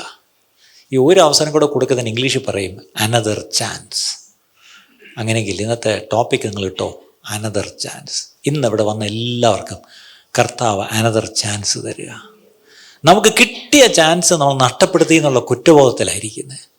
എനിക്കറിയാം ഒത്തിരി വിശ്വാസികളെ ഞാൻ അടുത്തിടപഴകി സംസാരിക്കുമ്പോൾ അവരൊക്കെ പറയുന്നത്, ബ്രദറെ എൻ്റെ കാര്യം ഞാൻ ഇങ്ങനെയൊന്നും അല്ലായിരുന്നു കേട്ടോ, ഞാനിപ്പം നിങ്ങളുടെ ചർച്ചിൻ്റെ പുറകിൽ വന്നിരുന്നിട്ട് പോണെങ്കിലും ഒരു കാലത്ത് ഞാൻ മുന്നിൽ നിന്ന പാർട്ടിയാണ്. പിന്നെ ഇപ്പം എന്തു പറ്റി? ഇപ്പം ഞാനൊരു ദൂരം വിട്ടാണ് നിൽക്കുന്നത്. കാര്യം എന്താ? അതിന് പല കാരണങ്ങളാണ് അവർ പറയുന്നത്. ജീവിതത്തിലുണ്ടായ ചില അനുഭവങ്ങൾ, ചിലപ്പോൾ ശുശ്രൂഷയിലുണ്ടായ ചില മുറിവുകൾ, ചില സഭകളിൽ നിന്ന് കിട്ടിയ ചില വേദനകൾ, ഇതൊക്കെയാണ് ഓരോരുത്തർ പറയുന്നത്. എന്നിട്ട് ഇപ്പോൾ ഒരു ദൂരം വിട്ട് ഒരു സേഫ് ഡിസ്റ്റൻസ് കീപ്പ് ചെയ്ത് പലരും ഇരിക്കും. പക്ഷേ ഇന്ന് ഈ ഉച്ചയെടുക്കുന്ന സമയത്ത് കർത്താവ് നിങ്ങളോട് പറയുക, ഇല്ല, നീ ദൂരം എന്നെ പിന്തുടരേണ്ടവനല്ല. എന്തിനായിട്ട് ഞാൻ നിന്നെ കണ്ടു വിളിച്ചുവോ അതിലേക്ക് തന്നെയാണ് ഞാൻ നിന്നെ കൊണ്ടുപോകുന്നത്. പക്ഷെ അതിലേക്ക് ഞാൻ കൊണ്ടുപോകാൻ തയ്യാറാണ്. പക്ഷെ നീ അതിന് തയ്യാറാവണം. You have to position your self. അതാണ് ഞാൻ പറയാൻ അടുത്തൊരു point. You have to position your self. കർത്താവിനെടുത്ത് ഉപയോഗിക്കണമെങ്കിൽ നമ്മൾ അതിന് തക്കവണ്ണം നമ്മളെ തന്നെ ഒന്ന് ഒരുക്കി കൊടുക്കണം. അപ്പം അവിടെ പത്രോസിൻ്റെ ജീവിതത്തിൽ ഈ പറഞ്ഞ പോലെ അനദർ ചാൻസ് കൊടുക്കാൻ കർത്താവ് തയ്യാറായിരുന്നു. പക്ഷെ അനദർ ചാൻസ് കൊടുക്കുമ്പം അതെടുക്കാൻ താൻ തയ്യാറായിരുന്നു. അതിന് താൻ എങ്ങനെ ഒരുക്കുമായെന്നുള്ളത് നമുക്കൊന്ന് നോക്കാം. ഇവിടെ ആ 3 വട്ടം തള്ളിപ്പറഞ്ഞു എന്നുള്ളതാണ് നമ്മൾ പറയുന്നത്. ശരിയാണ്, തള്ളിപ്പറഞ്ഞു, അത് സത്യമാണ്. That is A reality. And അത് ചിന്തിക്കുമ്പോഴൊക്കെ നമുക്ക് ഷെയിം തോന്നും, അല്ലേ? നമുക്ക് കുറ്റബോധം തോന്നും, റിഗ്രറ്റ്, അല്ലെങ്കിൽ ഭയങ്കര ആലോചിച്ച് വയ്ക്കും. നമ്മൾ ഓരോരുത്തരും നമ്മുടെ കർത്താവിനെ തള്ളിപ്പറഞ്ഞിട്ടുള്ള ഓരോ അവസ്ഥകളും, ആ ഓരോ അവസ്ഥ പുറകോട്ട് ചിന്തിക്കുമ്പോൾ നമുക്ക് ഭയങ്കര കുറ്റബോധവും ലജ്ജയും, അല്ലേ? നമുക്ക് നമ്മളോട് തന്നെ ഒരു ദേഷ്യമൊക്കെ തോന്നും. എന്തിന് ഞാൻ അങ്ങനെ ചെയ്തു, ഏത് സമയത്ത് ഞാൻ അങ്ങനെ പറഞ്ഞു. പക്ഷേ ഇങ്ങനെ കുറ്റബോധത്തിലും ലജ്ജയിലും ഇരുന്ന് കഴിയാനല്ല ദൈവം നമ്മളെക്കുറിച്ച് ആഗ്രഹിക്കുന്നത്. ഓക്കെ, യു ഡിഡ് ഇറ്റ്, ശരിയാ, നീ എന്നെ തള്ളിപ്പറഞ്ഞു, ഒന്നല്ല, ശരി, 3 വട്ടം തന്നെ തള്ളിപ്പറഞ്ഞു. പക്ഷേ keep repeatedly going to him. അത് കഴിഞ്ഞിട്ട് അടുത്ത് എന്ത് ചെയ്തു എന്നുള്ളതാണ് വിഷയം, അല്ലേ? നമ്മൾ ഈ പറഞ്ഞ പോലെ വീണ് പോകുന്നു, ശരിയാ, തെറ്റ് ചെയ്തു പോകുന്നു, പാപം ചെയ്തു പോകുന്നു. പക്ഷെ അടുത്ത പിന്നെ എന്താ ചെയ്യുന്നത്? അവിടെയാണ് പത്രോസിൻ്റെ കാര്യത്തിലേക്ക് നമുക്ക് വരാം. 26-ാം അധ്യായത്തിൻ്റെ മത്തായി 26-75 വായിച്ചേ. എന്നറി കോഴി കൂകും മുമ്പേ നീ 3 വട്ടം എന്നെ തള്ളിപ്പറയുമെന്ന് യേശു പറഞ്ഞ വാക്ക് പത്രോസ് ഓർത്തു. അവിടെ ഒരു കാര്യം ശ്രദ്ധിക്കണേ, പത്രോസ് എങ്ങനെയാ ഓർത്തത്? ആ കോണ്ടെക്സ്റ്റ് നോക്കിയാൽ അറിയാം. പത്രോസ് ഓർക്കാൻ, and Peter remembered the words of Jesus. 3 വട്ടം കോഴി കൂകുന്നതിന് മുമ്പ് നീ എന്നെ തള്ളിപ്പറയും എന്നൊന്നു പറഞ്ഞു. അപ്പം തള്ളിപ്പറയും എന്ന് പറഞ്ഞാൽ ഒരു സൈൻ പറഞ്ഞിട്ടുണ്ട്. എന്താണ്? കോഴി. നമുക്ക് കോഴി കൂവുന്ന, തിരുവനന്തപുരത്തായാലും കോഴി കൂവുന്ന കേട്ടിട്ടുണ്ടോ? ഇപ്പം പിള്ളേരത്തൊരു കോഴിയുടെ പടം വരയ്ക്കാൻ പറഞ്ഞാൽ ബ്രോയിലർ ചിക്കൻ്റെ പടമാണ് വരച്ചത്. 2 മുകളിലോട്ടിരിക്കുന്ന ബ്രോയിലർ ചിക്കനെ പിള്ളേർക്ക് അറിയാവൂ. പണ്ട് നമ്മളൊക്കെ കോഴിയുടെ പുറകെ എന്തുമാത്രം ഓടി. വീട്ടിൽ വല്ല വിരുന്നുകാർ വരുമ്പോൾ കോഴിയെ പിടിക്കും. എന്തിനാണ്? കറി വയ്ക്കാൻ. ഇതിനെ പിടിച്ചോണ്ട് വരണ്ടേ? അയ്യോ, ആ പറമ്പിലെല്ലാം കിടന്ന് ഓടി ഇതിനെ പിടിച്ചു കൊണ്ടുവന്ന് ഒരു സംഭവമായിരുന്നു അന്ന്. ഇന്നത്തെ പിള്ളേർക്ക് ഈ ഫണ്ണൊന്നുമില്ല. അവർക്ക് ആ കൂടി ബ്രോയിലർ ചിക്കൻ മാത്രം അറിയാം. പിള്ളേർ ഒരുമാതിരി ബ്രോയിലറായി ഇപ്പം. പിടിക്കുന്ന പഴയ ആൾക്കാരൊക്കെ നമ്മളൊക്കെ പഴയ കൺട്രി ചിക്കനാണ്. പക്ഷേ എന്ത് ചെയ്യാനാ, പുതിയ തലമുറ ഒരു ബ്രോയിലർ ചിക്കനായിപ്പോയി. പിള്ളേരില്ലാത്തതുകൊണ്ട് ഇത്രയും ധൈര്യമായിട്ട് ഞാൻ പറഞ്ഞത് കേട്ടോ. പിള്ളേരപ്പുറത്ത് സൺഡേ സ്കൂളിൽ ഇരിക്കുക. അമ്മമാർ കേട്ടിരുന്നെങ്കിൽ ഇവരറിയും. അമ്മമാർ ചോദിക്കും, മക്കളെ ബ്രോയിലർ ചിക്കൻ അല്ലേ? അപ്പം ഇവിടെ കോഴി കൂവുക എന്ന് പറഞ്ഞാൽ അതെന്തായിരുന്നു? ഇറ്റ് വാസ് അതൊരു അലാറമായിരുന്നു, ഒരു അലാം, അല്ലേ? ഇതുപോലെ നമ്മുടെ ജീവിതത്തിൽ ദൈവം ചില അലാം സെറ്റ് ചെയ്തിട്ടുണ്ട്. ഒരു വാച്ചിൽ നിങ്ങൾ അലാറം, അല്ലെങ്കിൽ ഒരു ഒരു ഫോണിലോ, പണ്ടൊക്കെ ടൈം പീസ് സെറ്റ് ചെയ്യും. ഇപ്പോൾ എവിടെ ഇരിക്കുന്നത് ടൈം പീസ്?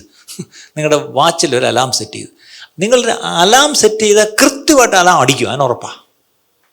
പക്ഷേ ആ അലാം അടിച്ചപ്പം അടുത്ത നിങ്ങൾ എന്ത് ചെയ്തു എന്നുള്ളതാണ് പ്രധാനം. ഇപ്പം ഇന്നലെ 5 മണിക്ക് ഞാൻ അലാം വെച്ചിട്ട് കിടന്നു. നല്ല ക്ഷീണമാണ്, ഒരു 3 മണിക്കൂറെ കഷ്ടിച്ച് ഉറങ്ങാൻ പറ്റുള്ളൂ. പക്ഷേ ആ 3 മണിക്ക് വന്നിട്ട് 5 മണിക്ക് എഴുന്നേറ്റാലേ എനിക്ക് എയർപോർട്ടിൽ വരാൻ പറ്റൂ. ബുദ്ധപ്പെട്ടാണെങ്കിൽ അലാം അടിച്ചപ്പോൾ എഴുന്നേറ്റുകൊണ്ടാണ് ഞാനിവിടെ നിൽക്കുന്നത് എന്ന് പറഞ്ഞാൽ ദൈവം നമ്മുടെ ജീവിതത്തിൽ കൃത്യമായി സെറ്റ് ചെയ്ത ചില അലാംസ് ഉണ്ട്. അത് അതിൻ്റെ സമയത്ത് അടിക്കും. കോഴിയാണെങ്കിൽ കോഴി കൂവും, അല്ലേ? പക്ഷെ അത് കൂവുമ്പം നിങ്ങൾ ഓർക്കേണ്ട ചില കാര്യമുണ്ട്. ഈ കോഴി കൂവുന്നതും ആയിട്ട് ബന്ധപ്പെട്ടൊരു വാക്ക് കർത്താവ് പറഞ്ഞിട്ടുണ്ട്. എന്താ? നീ എന്നെ തള്ളിപ്പറയും. ഇതുപോലെ നമുക്ക് മുൻകൂട്ടി വാണിംഗ് ദൈവം തരും. പക്ഷെ അത് അവഗണിച്ചു പോയി നമ്മൾ തെറ്റ് ചെയ്യുമ്പോഴും ഓർത്തോണം, ആ കോഴി കൂവുമ്പോഴെങ്കിലും ഓർക്കണം, അയ്യോ ഇതാണല്ലോ പറഞ്ഞത്. നമ്മുടെ ജീവിതത്തിൽ ഇതുപോലെ ദൈവം സെറ്റ് ചെയ്ത അലാം പലപ്പോഴും അടിച്ചിട്ടുണ്ട്. പക്ഷേ അലാം അടിച്ചപ്പോൾ നിങ്ങളത് ഓർത്തോ? കർത്താവ് മുമ്പ് പറഞ്ഞ കാര്യം ഓർത്തിട്ടുണ്ടോ? ശരി, എന്നിട്ട് എന്ത് ചെയ്തു? അവിടെ എഴുതിയിരിക്കുന്ന വാക്ക് ശ്രദ്ധിക്കണം. പുറത്തുപോയി അതിദുഃഖത്തോടെ കരഞ്ഞു. And he went out and wept bitterly. കൈപ്പോടെ അതിദുഃഖത്തോടെ പൊട്ടിക്കരഞ്ഞു. അവിടെ നിന്നിട്ട് കാര്യം ശ്രദ്ധിക്കണം. എവിടെ നിന്ന് കരഞ്ഞത് പുള്ളി? ചിലപ്പോഴെങ്കിലും നമുക്ക് വീട്ടിൽ കരയാൻ പറ്റത്തില്ല. ചിലപ്പോഴെങ്കിലും ഈ പറഞ്ഞ പോലെ പബ്ലിക്ക് കരയാൻ പറ്റത്തില്ല. ആരും കാണാതെ പോയി കരയും. ഇതുപോലൊരു ആരും കാണാതെ പോയൊന്ന് കരഞ്ഞിട്ടുണ്ടോ പ്രിയപ്പെട്ടവരെ? സ്ത്രീകൾ പണ്ട് പറയും, എനിക്ക് വീട്ടിൽ കരയാൻ പറ്റൂ, ഞാൻ ചെന്നിട്ട് ബാത്റൂമിൽ കയറി കഥ അടച്ചിട്ട് പൈപ്പ് അങ്ങോട്ട് തുറന്നിട്ടിട്ട് ഞാനങ്ങ് പൊട്ടിക്കരയും. അങ്ങനെ കരഞ്ഞ വല്ലവരും ഉണ്ടോ? ചിലപ്പോൾ അമ്മായിയമ്മയുടെ ഉദരം കാരണമായിരിക്കും ഈ കരഞ്ഞത്. പക്ഷെ അത് ഈ മാനസാന്തരപ്പെട്ട് കരഞ്ഞതൊന്നുമല്ല. ഞാൻ ചിലപ്പോൾ പറയും സ്ത്രീകൾക്ക് അങ്ങനെയെങ്കിലും പോയി കരയാം. നമ്മൾ പുരുഷന്മാരോടെ പോയി കരയും. അല്ല ചോദിക്കുക, നമ്മളിവിടെ പോയി കരയും. നമ്മൾ പിന്നെ വണ്ടി എടുത്തോണ്ട് അങ്ങ് ഓടിച്ച് എങ്ങോട്ടേലും അങ്ങ് പോവും അല്ലേ? എങ്ങോട്ടേലും പോയി ഒന്ന് കരയണമല്ലോ അല്ലേ? പക്ഷെ അവിടെ പത്രോസ് പുറത്തോട്ട് മാറി ആദി ദുഃഖത്തോടെ അങ്ങ് കരഞ്ഞു. ആ കരച്ചിൽ കാണിച്ചൊരു വലിയ സത്യമുണ്ട്. That shows Peter was repentant. ആ റിപ്പൻഡൻസ് ആണ് പത്രോസിനെ പൊസിഷൻ ചെയ്തത് അനദർ ചാൻസിന് വേണ്ടി. ഇന്ന് എനിക്കും നിങ്ങൾക്കും കർത്താവ് അനദർ ചാൻസ് തരാൻ തയ്യാറാണ്. But will we position ourselves for the another chance? ഈ അനദർ ചാൻസ് വേണമെന്നിങ്ങനെ ആഗ്രഹിച്ചുകൊണ്ടിരുന്നാൽ പോരാ, അതിന് നമ്മളെ തന്നെ തയ്യാറാക്കണം. ആ തയ്യാറാക്കലാണ് പത്രോസ് ചെയ്തത്. പൊട്ടി അങ്ങ് കരഞ്ഞു. ഞാൻ ചോദിച്ചോട്ട് പ്രിയപ്പെട്ടവരെ, നമ്മുടെ ജീവിതത്തിൽ അവസാനമായിട്ടൊന്ന് പൊട്ടിക്കരഞ്ഞിട്ട് എത്ര ആളായി? മനുഷ്യൻ്റെ പോയി പൊട്ടിക്കരഞ്ഞിട്ട് കാര്യമില്ല, അവർ ചിരിക്കും. അവരിങ്ങനെ നമ്മുടെ അടുത്തൊരു സഹതാപമൊക്കെ കാണിക്കും, എന്നിട്ട് ഉള്ളിൽ അവർ സന്തോഷിക്കും. അങ്ങനെ തന്നെ വേണം. പക്ഷേ എൻ്റെ ദൈവം ആ പൊട്ടിക്കരഞ്ഞത് കർത്താവ് കണ്ടു. പത്രോസ് വരച്ച് ആരും കണ്ടില്ല, എവിടെ ചെന്ന് ഒതുക്കത്തിൽ ചെന്ന് കരഞ്ഞു. പക്ഷേ എൻ്റെ ദൈവം അത് കണ്ടു. ഇതുപോലെ ഈ പറഞ്ഞ പോലെ ആ പൊട്ടിക്കരച്ചിൽ എന്തുമായിരുന്നു?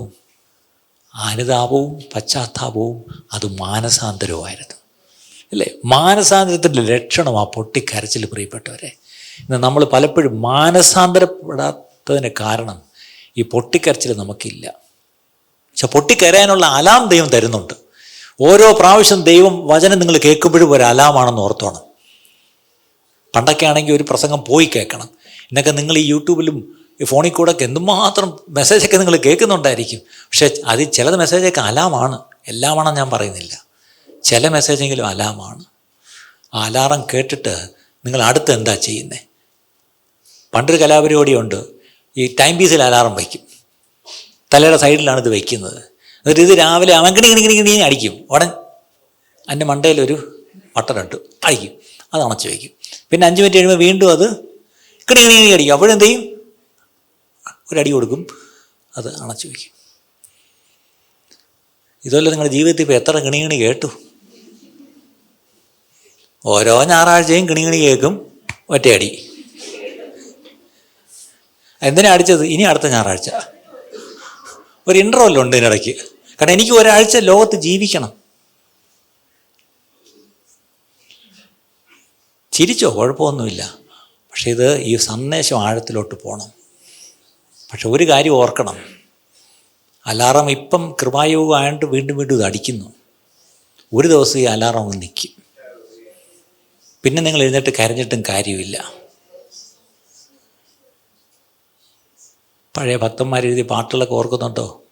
കൃപയുടെ വാതിലിതാ പൂട്ടുവാൻ തുടങ്ങുന്നേ. ഈ കൃപയുടെ വാതിൽ ഇപ്പം തുറന്നിട്ടിരിക്കുക. ഇപ്പോഴാണ് അകത്തോട്ട് കയറാം. പക്ഷേ ഇത് പൂട്ടുന്നൊരു നാളുണ്ട്. ഇത് പൂട്ടിക്കഴിഞ്ഞാൽ എത്ര തട്ടിയാലും കയറ്റത്തില്ല. പ്രിയപ്പെട്ടവരെ, എത്ര പേര് ഗൗരവത്തോടെ ഈ സന്ദേശം എടുക്കും?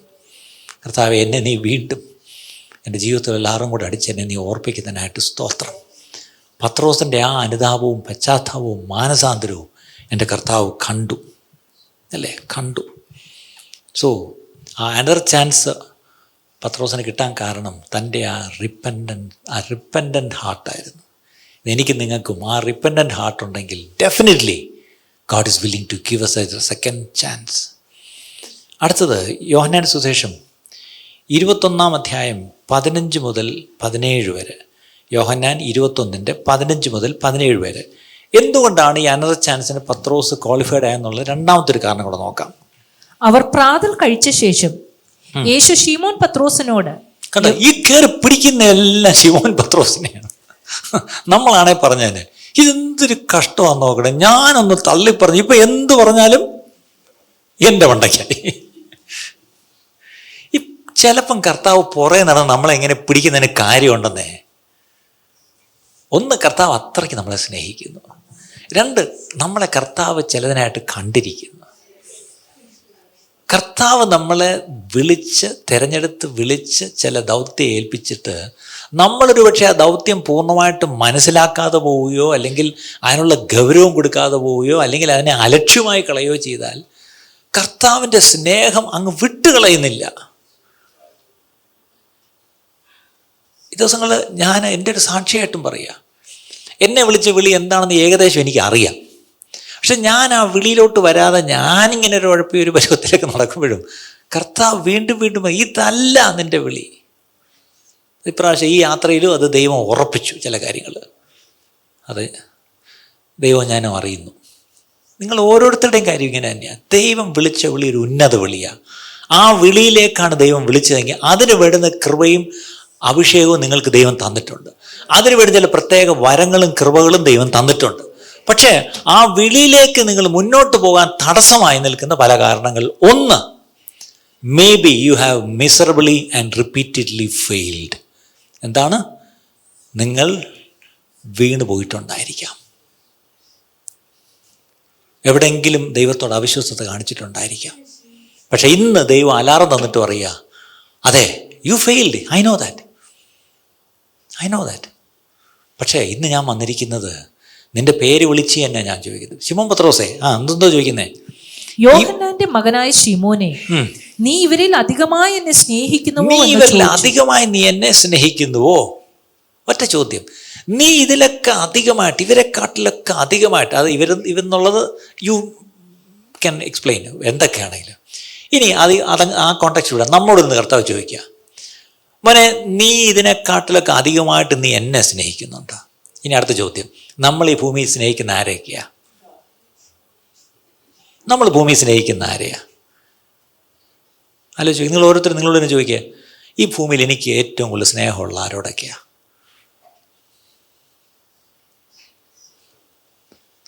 ഭാര്യാഭർത്താക്കന്മാർ ഒരളവിലൊക്കെ സ്നേഹം കാണുമായിരിക്കും. മക്കള്, അതാണൊരു വലിയ പ്രശ്നം. ഞാനിന്ന് കാണുന്നത് എല്ലാവർക്കും ഈ മക്കളെ കഴിഞ്ഞിട്ടേ ഉള്ളൂ. മക്കളെ ദൈവം തന്നെയാണെങ്കിൽ അവരെ സ്നേഹിക്കണം, അല്ലേ? അതിനൊരു സംശയം വേണ്ട. പക്ഷേ ഇന്ന് ദൈവം ചോദിക്കുക, മക്കളെക്കാട്ടിലും നീ എന്നെ സ്നേഹിക്കുന്നുണ്ടോ? അതോ മക്കൾ കഴിഞ്ഞിട്ടേ ഉള്ളോ ഞാൻ? നിങ്ങൾക്ക് ദൈവം ഭൂമിയിൽ തന്നിരിക്കുന്ന മറ്റ് ജോലിയാവാം, നിങ്ങളുടെ വാട്ട് എവർ ഇറ്റ് ഈസ്, അതിനെക്കാട്ടിലും നമ്മൾ ദൈവത്തെ സ്നേഹിക്കുന്നുണ്ടോ? ഇനി ഈ ശുശ്രൂഷയിലായിരിക്കുന്നതിലൂടെ ഞാൻ പറയാം. ഇപ്പം ഞങ്ങളെപ്പോലെ ഈ ഫുൾ ടൈം ശുശ്രൂഷയിലിരിക്കുന്നവർക്ക് ഒരു കുഴപ്പമുണ്ട്. ഞങ്ങൾക്ക് ഈ ശുശ്രൂഷയോട് ഭയങ്കര സ്നേഹമാണ്. V enjoy doing it. പക്ഷെ ദൈവം ചോദിക്കുക, നീ ചെയ്യുന്ന ശുശ്രൂഷയെക്കാളും നീ എന്നെ സ്നേഹിക്കുന്നുണ്ടോ? കാര്യം നിൻ്റെ ശുശ്രൂഷ എന്നോടുള്ള നിൻ്റെ സ്നേഹത്തിൽ നിന്നാണ് ശുശ്രൂഷ വരേണ്ടത്. ഇപ്പം ഞാനൊരു പാസ്റ്ററാണ്, അറിയാമല്ലോ. പാസ്റ്റർ എന്ന് പറയുമ്പം ചർച്ചിൽ ആടുകളുണ്ട്. ക്ഷമിക്കണം, എൻ്റെ ഭാഷയല്ല, ബൈബിളിൻ്റെ ഭാഷയാണ്. Pastor suppose to be a shepherd and the shepherd is suppose to take care of the sheep. ഈ ഷെപ്പേർഡിൻ്റെ കുഴപ്പമുണ്ട്, ഈ ആടുകളോടങ്ങ് ഭയങ്കര സ്നേഹം. തല്ലിക്കൊന്നാൽ ഈ ആടുകളെ വിട്ടു പോകത്തില്ല. എന്തു വന്നാലും ആടുകളും കിടന്ന് വിളിക്കുന്ന എന്ന് പറഞ്ഞാൽ ആദ്യം വിളിക്കുന്നത് ഇടയനെയായിരിക്കും. പക്ഷേ ദൈവം ഈ ദിവസങ്ങൾ എന്നോട് ചോദിക്കുന്നൊരു ചോദ്യം, ഞാൻ ഇത് പറയരുതെന്ന് വിചാരിച്ചെങ്കിലും അങ്ങ് പറഞ്ഞേക്കാം, നിങ്ങൾക്കൊരു അലാറം തന്നേക്കാം. നിനക്ക് എന്നെക്കാട്ടിലും ഇഷ്ടം നിൻ്റെ ആടുകളാണോ? ഇത് ദൈവം എന്നോട് നിരന്തരമായിട്ട് ചോദിച്ചു തുടങ്ങിയപ്പോൾ, അതിവിടെ വെച്ച് ചോദിക്കുന്നില്ല, ഇവിടെ വിടുമ്പോഴാണ് ചോദിക്കുന്നത്. ഞാൻ നിന്നെ വശീകരിച്ച് മരുഭൂമിയിലോട്ട് കൊണ്ടുപോയി ഞാൻ നിന്നോട് ഹൃദ്യമായി സംസാരിക്കും.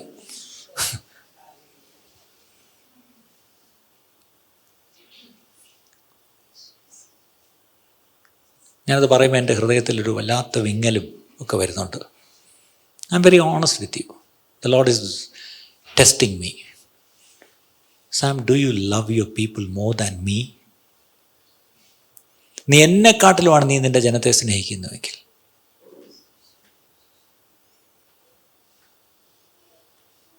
നിങ്ങൾ ഓരോരുത്തരോടും കർത്താവ് ചോദിക്കുക, നിങ്ങളുടെ ജീവിതത്തിൽ നിങ്ങൾ ഏറ്റവും സ്നേഹിക്കുന്നത് ആരെയാണ്, എന്തിനെയാണ്?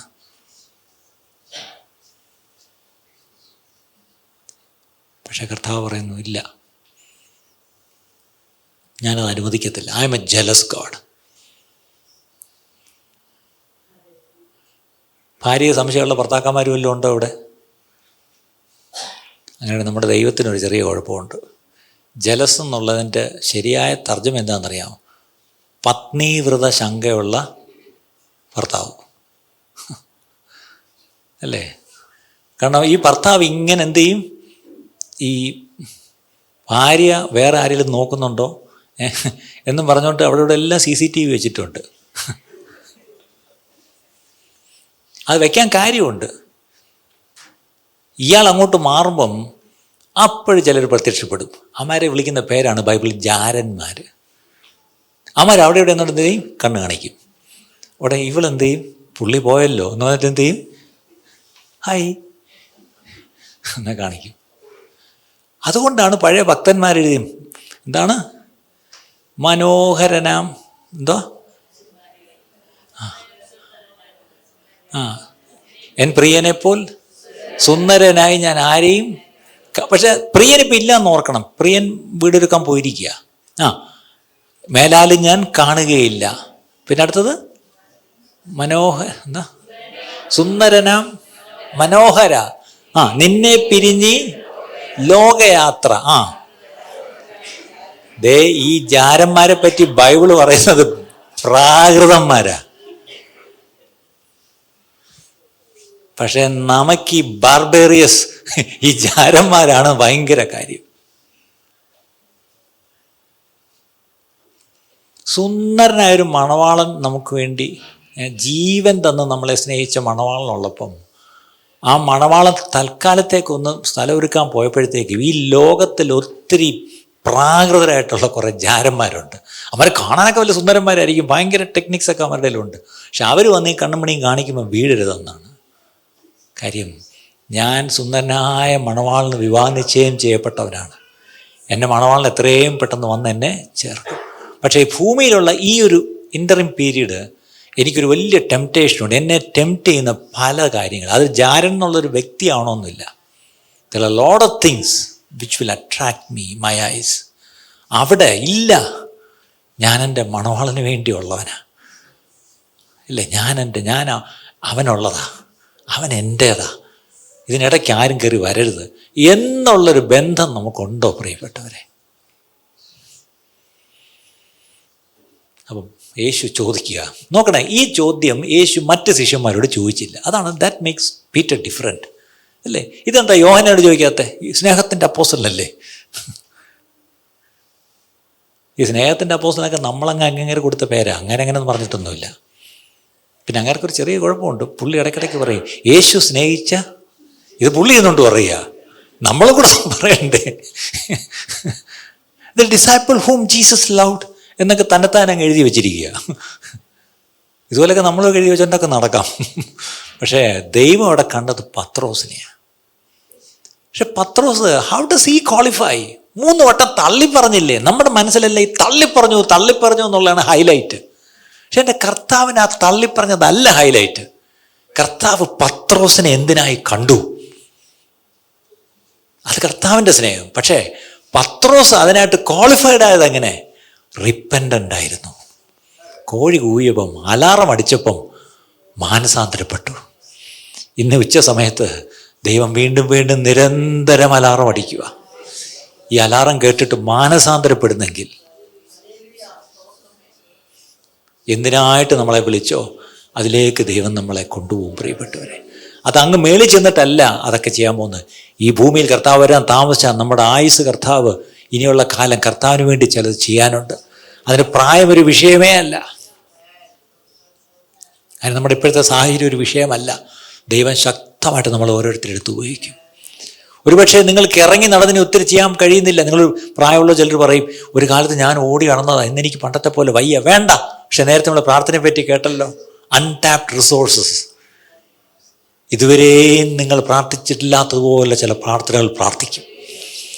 ഇതുവരെയും നിങ്ങൾ പ്രാർത്ഥിക്കാത്തതുപോലെ ചിലർക്ക് വേണ്ടി നിങ്ങൾ പ്രാർത്ഥിക്കും. ആ പ്രാർത്ഥനകൾക്കെല്ലാം ഉത്തരം നിങ്ങളുടെ കൺമുമ്പിൽ ദൈവം തരും. അത് കാണുന്തോറും നിങ്ങൾ അധികം ദൈവത്തെ സ്തുതിച്ചുകൊണ്ട്, അധികം ദൈവത്തെ വിശ്വസിച്ചുകൊണ്ട് അധികം പ്രാർത്ഥിക്കും. അങ്ങനെ പ്രാർത്ഥനയാൽ വലിയ മാറ്റങ്ങളുണ്ടാവും. എത്ര പേര് വിശ്വസിക്കുന്നു പ്രിയപ്പെട്ടവരെ? അങ്ങനെ ഒരു കൂട്ടമാണ് ദൈവസഭ പ്രിയപ്പെട്ടവരെ. അല്ലാതെ ഈ ഞായറാഴ്ച മാത്രം കൂടുന്ന ഒരു കൂട്ടമല്ല. ശക്തമായി ദേശത്ത് ചില പ്രവൃത്തികൾക്ക് വേണ്ടി ഒരുക്കുന്ന ഒരു കൂട്ടമാണ്, ഒരുക്കപ്പെടുന്ന ഒരു കൂട്ടമാണ് ദൈവസഭ. ഈ സഭ അങ്ങനെയുള്ള കൂട്ടമാണ് പ്രിയപ്പെട്ടവരെ. അത് ഈ സഭ എന്ന് പറയുമ്പോൾ ഇതിനകത്തിരിക്കുന്ന 4 ചുവരിലിരിക്കുന്ന നിങ്ങൾ മാത്രമല്ല, ദൈവസഭ അതിനായിട്ട് ഒരുക്കപ്പെടണം.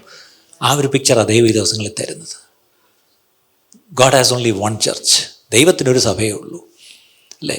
ആ സഭയുടെ ഭാഗമാണോ നമ്മൾ എങ്കിൽ ദൈവമക്കളെ ദൈവം അന്ത്യകാലത്തെ ഒരു ശുശ്രൂഷയ്ക്കായിട്ട് ഒരുക്കുക പ്രിയപ്പെട്ടവരെ. അത് ലോകത്തിൻ്റെ എല്ലാ ഭാഗങ്ങളിലും ഒരുക്കം നടക്കണമെന്ന് എനിക്ക് മനസ്സിലായി. ഒട്ടും പ്രതീക്ഷിക്കാത്ത രാജ്യങ്ങളിലൊക്കെ അതിപ്പം നടക്കുന്നത്. അങ്ങനെയെങ്കിൽ നമ്മുടെ ദേശത്ത് എത്രയധികം ആ പ്രവൃത്തിക്കായിട്ട് നാം ഒരുങ്ങേണ്ടിയിരിക്കുന്നു പ്രിയപ്പെട്ടവരെ. ശരി, കാര്യത്തിലേക്ക് വരാം. രണ്ടാമത്തെ കാര്യം, എന്തോ ചോദിച്ചത്? ഇതിലധികമായി നീ എന്നെ സ്നേഹിക്കുന്നു. ഉടനെ എന്താ ഉത്തരം പറഞ്ഞ? അതിനവൻ, ഊവ് കർത്താവേ, എനിക്ക് നിന്നോട് പ്രിയമുണ്ടെന്ന് നീ അറിയുന്നുവല്ലോ എന്ന് പറഞ്ഞു.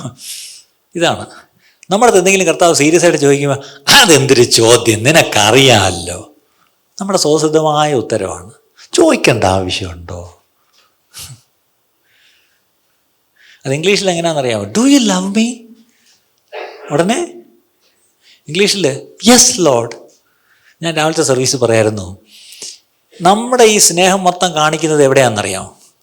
ചർച്ചിൽ ആരാധനയ്ക്ക് ഇങ്ങോട്ട് വരുമ്പോഴത്തേക്കും yes Lord, yes Lord, yes yes Lord, ഇതേ ഉള്ളൂ. ചർച്ചിൽ വന്ന് യെസ് ലോർഡ് യെസ് ലോർഡ് എന്ന് പറഞ്ഞ് ചാടിയിട്ടൊന്നും കാര്യമില്ല. അതൊന്നും അല്ല ദൈവത്തോടുള്ള സ്നേഹം. അടുത്ത 6 ദിവസം ഈ ഭൂമിയിലായിരിക്കും എങ്ങനെ ജീവിക്കുന്നു എന്നുള്ളതാണ് സ്നേഹം. കർത്താവിൻ്റെ സാക്ഷിയായിട്ട് ഞാൻ 6 ദിവസം ഭൂമിയിൽ ജീവിക്കുന്നു. കർത്താവിനെ ഞാൻ വെളിപ്പെടുത്തുന്നുണ്ട് എൻ്റെ ജീവിതത്തിലൂടെ. അതിലൂടെയാണ് ഞാൻ കർത്താവിനെ സ്നേഹിക്കുന്നതെന്ന് പറയുന്നത്. അങ്ങനെ ഒരു വലിയ ദൗത്യത്തിനാ പത്രോസിനെ ദൈവം കണ്ടിരിക്കുന്നത്. പക്ഷെ നമ്മുടെ പ്രശ്നം, ചർച്ചയിൽ വന്ന് അതിൻ്റെ കർത്താവെ ചോദിക്കേണ്ട ആവശ്യമുണ്ടോ? നീ അറിയുന്നുണ്ടല്ലോ. എന്താ? എനിക്ക് നിന്നോട് പ്രിയമുണ്ട്. ഉടനെ കർത്താവ് ഉടനെ തർക്കിച്ചില്ല. എന്ത് ചെയ്തു? എന്റെ കുഞ്ഞാടുകളെ മേയ്ക്കാം. പറഞ്ഞു. ശരി, നിനക്ക് എന്നോട് പ്രിയമുണ്ടെങ്കിൽ നീ ഒരു കാര്യം ചെയ്യും, എൻ്റെ കുഞ്ഞാടുകളെ മേയ്ക്കാം. സൺഡേ സ്കൂൾ നടത്തിക്കോ, പോ. വലിയ ആട് വേണ്ട, സൺഡേ സ്കൂള്. അടുത്തത് രണ്ടാമതും അവനോട്. രണ്ടാമതും എന്ന് പറഞ്ഞ എൻ്റെ അർത്ഥം എന്താ? Again another chance. ഒരു വട്ടം ചോദിച്ചു, ഉത്തരവും കിട്ടി, ഓക്കെ, താങ്ക് യു, സ്തോത്രം എന്ന് പറഞ്ഞ്. നമ്മളാണെങ്കിൽ ഒന്ന് ചോദിച്ചു, ഉത്തരവും കിട്ടി, ദൗത്യം ഏൽപ്പിച്ചു, പോയി. ഇത് വിടുന്നില്ല. എന്താണ്? ഇന്ന് രണ്ടാമതും ദൈവം ചിലത് ചോദിക്കുക. ഒന്ന് ചോദിച്ചു, നമ്മൾ ഉത്തരവും പറഞ്ഞു, ഉത്തരം പറഞ്ഞല്ലോ എന്ന് പറഞ്ഞ് നമ്മൾ ഇരിക്കുക. പക്ഷെ ദൈവം വിടുന്നില്ല. നമുക്ക് ഒരേ ചോദ്യം പിന്നെയും ചോദിച്ചാൽ നമ്മൾ ഇറിറ്റേറ്റഡ് ആവും. ശരിയല്ലേ? മനസ്സിലായോ? ഒരേ ചോദ്യം പിന്നെയും ചോദിച്ചാൽ നമ്മൾ സാധാരണ ഉടൻ ഒന്ന് പറഞ്ഞാൽ പോരെ, എത്ര ഉടൻ ചോദിക്കണത് അല്ലേ? ദൈവം ഒരുമാതിരി ഇറിറ്റേറ്റ് ചെയ്യുന്നതല്ല ചോദിക്കുന്നത്. രണ്ടാമതും അവനോട്, യോഹന്നാന്റെ മകനായ ശിമോനെ, നീ എന്നെ സ്നേഹിക്കുന്നുവെന്ന് ചോദിച്ചു. നീ എന്നെ സ്നേഹിക്കുന്നുവോ? അതിനവൻ, ഉവ് കർത്താവേ. പിന്നെ എന്താണ്? യെസ് ലോർഡ്, ഉവ് കർത്താവേ, എനിക്ക് നിന്നോട് പ്രിയമുണ്ട് എന്ന് പറഞ്ഞു. അറിയുന്നുവല്ലോ എന്ന് പറഞ്ഞു. അപ്പൊ എന്താണ്? എന്റെ ആടുകളെ പാലിക്ക എന്ന് അവനോട് പറഞ്ഞു. പ്രൊമോഷൻ കിട്ടി. സൺഡേ സ്കൂളിൽ നിന്ന് പ്രൊമോഷൻ കിട്ടി. ജൂനിയർ ചർച്ചിൽ നിന്ന് സീനിയർ ചർച്ചിലോട്ടായി. ആടുകളെ പാലിച്ചു. ശരി, ഇത്രയായപ്പം ഉറപ്പായി. അപ്പോൾ സൺഡേ സ്കൂളിൽ നിന്ന് പ്രൊമോഷൻ കിട്ടി, ഫുൾ ചാർജ് കിട്ടി. പക്ഷെ ഇതുകൊണ്ടും വിടുന്നില്ല. അടുത്തത് മൂന്നാമതും അവനോട്. മലയാളത്തിൽ പറയൂ, ഒന്നിപ്പഴിച്ച എൻ്റെ ദൈവം ഒറ്റ പ്രാവശ്യം കൊണ്ട് വിടുന്നില്ല. 2 പ്രാവശ്യം ചോദിച്ചിട്ടും വിട്ടുകളയുന്നില്ല. മൂന്നാമതും ചോദിക്കുന്നു. എന്താ ചോദിക്കുന്നത്? യോഹന്നാന്റെ മകനായ ശിമോനെ, നിനക്ക് എന്നോട് പ്രിയമുണ്ടോ എന്ന് ചോദിച്ചു. ഇവിടെ ഒരു വ്യത്യാസം ശ്രദ്ധിച്ചോ നിങ്ങള്? ആദ്യത്തെ 2 പ്രാവശ്യം എന്താ ചോദിച്ചേ? സ്നേഹമുണ്ടോ. 2 പ്രാവശ്യം പത്രോസ് ഉത്തരം പറഞ്ഞ എന്താ? പ്രിയമുണ്ട്.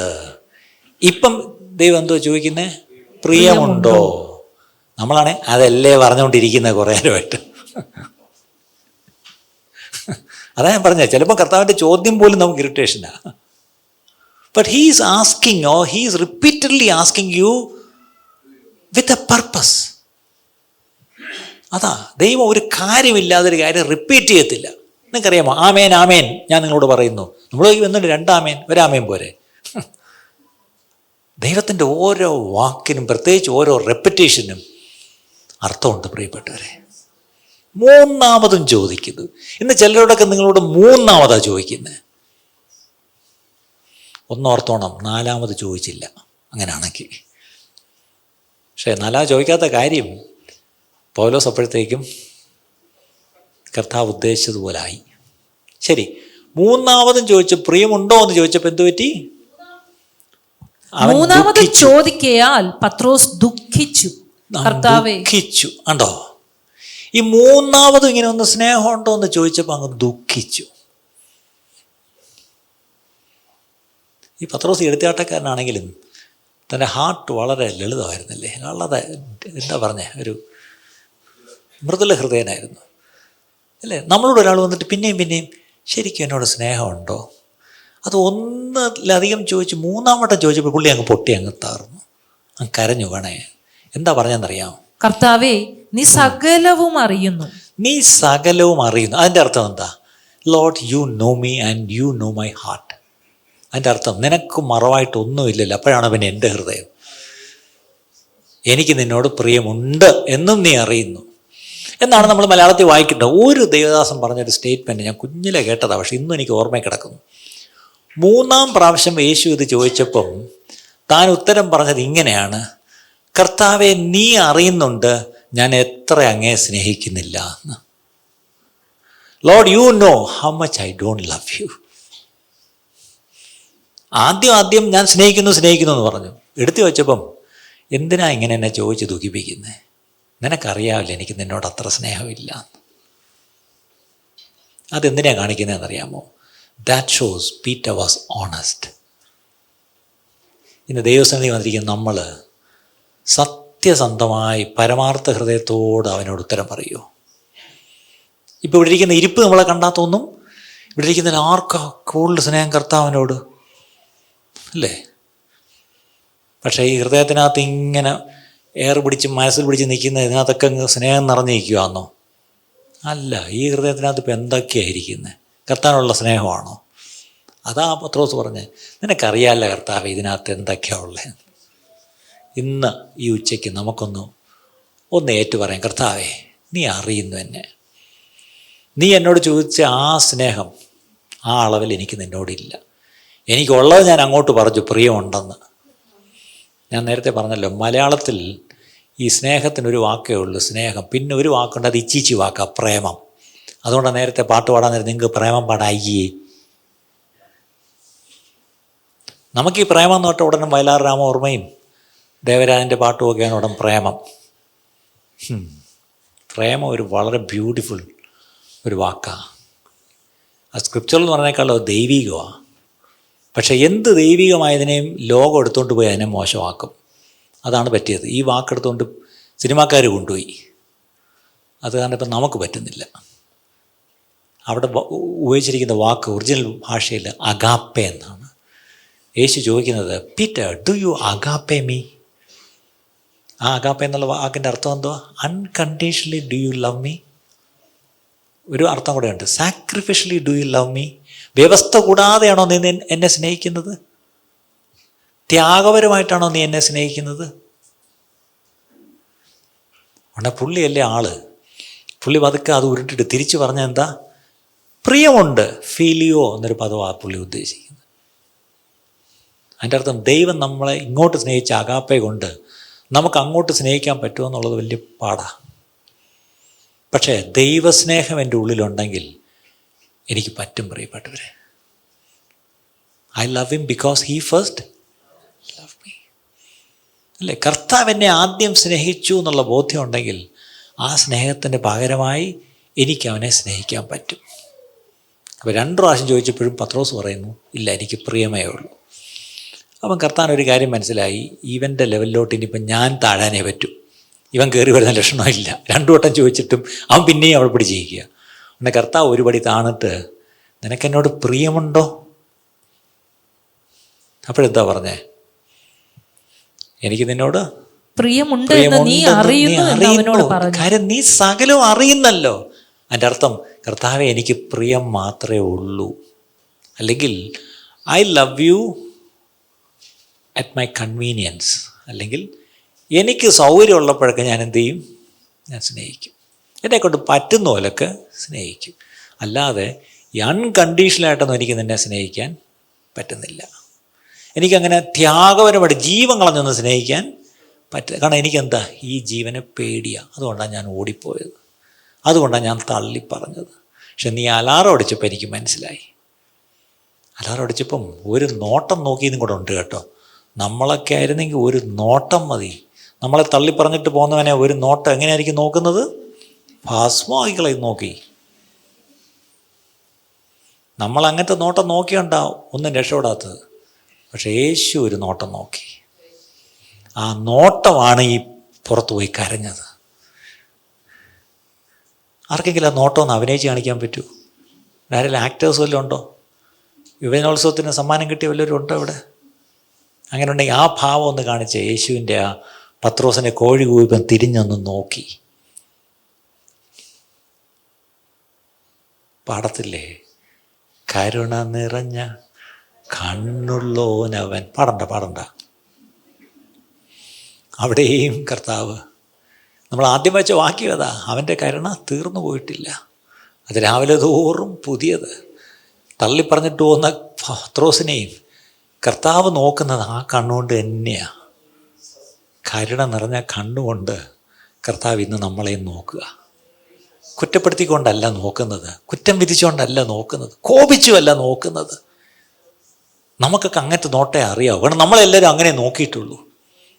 നമ്മളും എല്ലാവരെയും അത് നോക്കാനേ നമുക്കും അറിയത്തുള്ളൂ. നമ്മളതല്ലേ പഠിച്ചിരിക്കുന്നത്. അപ്പനും അമ്മയും കുറ്റം ചെയ്യുമ്പോൾ മക്കളെ എങ്ങനെയാണ് നോക്കുന്നത്? പറഞ്ഞേ, അമ്മമാരൊക്കെ. അപ്പന്മാരും മോശമല്ല, മക്കളെ എങ്ങനെയാണ് കുറ്റം ചെയ്യുമ്പോൾ നോക്കുന്നത്? തിരിച്ച് നമ്മുടെ അപ്പന്മാരെങ്ങനെയാണ് നമ്മൾ നോക്കിയേ? അതല്ലേ നമുക്ക് ശീലം. ഈ കരുണ നിറഞ്ഞ കണ്ണ് നമ്മൾ ഇതുവരെ കണ്ടിട്ടില്ല പ്രിയപ്പെട്ടവരെ. അത് കർത്താവിൻ്റെ കണ്ണിൽ മാത്രമേ ആ കരുണയുള്ളൂ. അത് daily it new every morning. അങ്ങനെ കരുണയുള്ളൊരു നോട്ടം പത്രോസിനെ തിരിഞ്ഞൊന്ന് നോക്കി.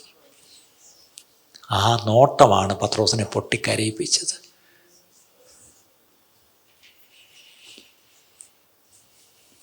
ഇപ്പം നോക്കിയേ, അഗാപ്പേ സ്നേഹമുണ്ടോ? അത് നീ ഉണ്ടെന്ന് പറയുന്നവരെ ഞാൻ നിന്നെ വിടത്തില്ല എന്നും പറഞ്ഞ് നിർത്തിയില്ല. 2 വട്ടം അഗാപ്പേ ചോദിച്ചപ്പം ഇല്ല. ശരി, ഫീലിയോ ഉണ്ടോ? അതല്ലേ ഉണ്ടെന്ന് പറഞ്ഞേ. ശരി,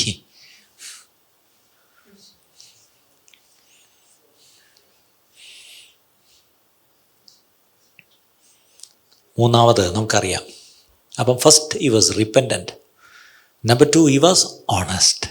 ഉള്ളതുള്ളതുപോലെ പറഞ്ഞു, എനിക്ക് സ്നേഹമില്ല എന്നറിയാമല്ലോ, ഇത്രയേ ഉള്ളൂ എൻ്റെ കയ്യിൽ. നീ ചോദിക്കുന്ന സ്നേഹം എനിക്ക് നിന്നോട് ഇല്ല. നമ്മുടെ പ്രശ്നം, നമുക്കില്ലാത്ത സ്നേഹം ഉണ്ടെന്ന് അങ്ങ് പറയും. അതിന് ഏറ്റവും നല്ല ഉദാഹരണമാണ് നമ്മുടെ ആരാധന, പ്രത്യേകിച്ച് പാട്ട്. എന്തൊക്കെയാണ് എഴുതി പിടിപ്പിക്കുന്നത് ഓരോ പാട്ടിൽ. അങ്ങേക്കാൾ മറ്റൊന്നിനെയും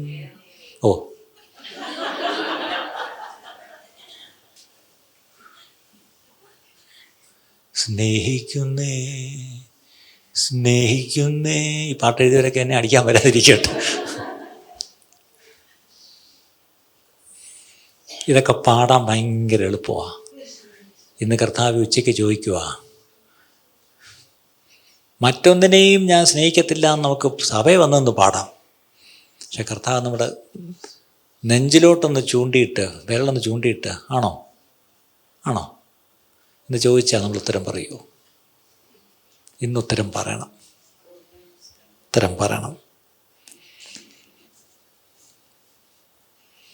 അടുത്തത്, യേശു പോകുന്നതിന് ശിഷ്യന്മാരോട് പറഞ്ഞു, നിങ്ങൾ യെരൂശലേം വിട്ട് പോകരുത്. ഞാൻ പോയി പിതാവിനോട് പറഞ്ഞ വാഗ്ദത്തം പരിശുദ്ധാത്മാവിനെ നിങ്ങൾക്ക് അയച്ചു തരും. പരിശുദ്ധാത്മാവ് നിങ്ങളുടെ മേൽ വരുമ്പോൾ നിങ്ങൾക്ക് ശക്തി ലഭിക്കും. നിങ്ങൾ നല്ലവണ്ണം, അങ്ങനെയല്ല, പരിശുദ്ധാത്മാവ് നിങ്ങളുടെ മേൽ വരുമ്പോൾ നിങ്ങൾക്ക് ശക്തി ലഭിച്ചിട്ട് നിങ്ങളെൻ്റെ സാക്ഷികളാകും. പരിശുദ്ധാത്മാവിന് എന്തിനാണ് ദൈവം തന്നത്? സാക്ഷികളാകാനാണ്. ശരി, കാത്തിരുന്നു. 40-ാം ദിവസം യേശു സ്വർഗാരോഹണം ചെയ്തു പോയി. 50-ാം ദിവസമാണ് പെന്തക്കോസ്ത്. ഇതിനിടയ്ക്കൊരു 10 ദിവസമുണ്ട്. എവിടെ കാത്തിരുന്നു? ആ മാളികമുറിയിൽ അവർ ദൈവത്തെ സന്നിധിയിൽ അവർ ദൈവത്തിൻ്റെ വാഗ്ദത്തത്തിന് വേണ്ടി കാത്തിരുന്നു. 50-ാം ദിവസം, and when the day of Pentecost had fully come, പരിശുദ്ധാത്മാവ് ഇറങ്ങി വന്നവരെ നിറച്ചു. പക്ഷെ പരിശുദ്ധാത്മാവിനാൽ നിറഞ്ഞു കഴിഞ്ഞപ്പം ഈ പറഞ്ഞ പത്രോസ് ആളങ്ങ് മാറി. അപ്പോസ്തലപ്രവൃത്തി 2-ാം അധ്യായത്തിലേക്ക് വന്നേ. Acts chapter 2, we are going to close. അപ്പോസ്തലപ്രവൃത്തി 2-ാം അധ്യായത്തിലേക്ക് വന്നപ്പം 1-ാം വാക്യം തൊട്ടൊന്ന് വായിച്ചേ. പെന്തക്കോസ്ത് നാൾ വന്നപ്പോൾ എല്ലാവരും ഒരു സ്ഥലത്ത് ഒന്നിച്ചു കൂടിയിരുന്നു. പെട്ടെന്ന് കൊടിയ കാറ്റടിക്കുന്ന പോലെ. കണ്ടോ, അവർ കൂടിയിരുന്നു എന്ന് പറയുമ്പോൾ തന്നെ ആ കൂടിയിരുന്നവരുടെ ഒരു ക്വാളിറ്റി അവിടെ പറയുന്നുള്ളൂ, ഒന്നിച്ചു കൂടിയിരുന്നു അല്ലേ. പിന്നീട് ഈ പെന്തക്കോസ്ത് അനുഭവം കിട്ടിയ ശേഷം ഒരുമനപ്പെട്ട് കൂടിയിരുന്നു എന്ന് പിന്നുണ്ട്. ഇപ്പം ഈ കൂടിയിരിക്കുമ്പോൾ ഒരുമനപ്പെട്ടോന്ന് അവിടെ പറയുന്നില്ല, ഒന്നിച്ചെന്നേ ഉള്ളൂ. പക്ഷെ ഒന്നിച്ചാണേലും കൂടിയിരുന്നതിൻ്റെ പിന്നിലൊരു കാര്യമുണ്ട്. കർത്താവ് പറഞ്ഞ അനുസരിച്ച് അവർ കൂടിയിരിക്കുന്നത് അല്ലേ. They have gathered there because Jesus already asked them to be there. ഇന്നും കർത്താവിൻ്റെ നാമത്തിലാണ് നമ്മൾ കൂടി വരുന്നതെങ്കിൽ തീർച്ചയായിട്ടും അവൻ്റെ നാമത്തിൽ കൂടി വരുമ്പോൾ ദൈവം ചിലത് ചെയ്യും. അന്ന് കർത്താവ് പറഞ്ഞ അനുസരിച്ച് അവർ കൂടിയിരുന്നു. അപ്പോഴാണ് അവിടെ ഒരു വാക്ക് ശ്രദ്ധിക്കണം, പെട്ടെന്ന്. ഈ ദൈവപ്രവൃത്തികൾ പലപ്പോഴും പെട്ടെന്നായിരിക്കും. നിങ്ങൾ വിചാരിക്കുന്ന പോലല്ല, പെട്ടെന്ന്. ഒട്ടും പ്രതീക്ഷിക്കാത്തപ്പോഴായിരിക്കും ദൈവം പ്രവർത്തിക്കുന്നത്. അങ്ങനെ ഒരു പെട്ടെന്ന് എന്ത് സംഭവിച്ചു? കൊടിയ കാറ്റടിക്കുന്നത് പോലെ ആകാശത്ത് നിന്ന് ഒരു മുഴക്കമുണ്ടായി. ആകാശത്ത് നിന്നൊരു മുഴക്കം. അവർ ഇരുന്നിരുന്ന ആ മുഴക്കം മൊത്തം ആ ഇരുന്നിരുന്ന വീട് മുഴുവൻ നിറച്ചു. ഇരുന്നിരുന്ന ഹാളല്ല, ഇരുന്നിരുന്ന ഓഡിറ്റോറിയം അല്ല, ഇരുന്നിരുന്ന സാങ്ച്വറി അല്ല, ഇരുന്നിരുന്ന സ്റ്റേഡിയോ അല്ല, ഇരുന്നിരുന്ന തിയേറ്ററും അല്ല. എന്താണ്? വീട്. 120 പേർക്ക് ഇരിക്കാൻ പറ്റുന്ന വീട് വല്ലതും ഉണ്ടോ?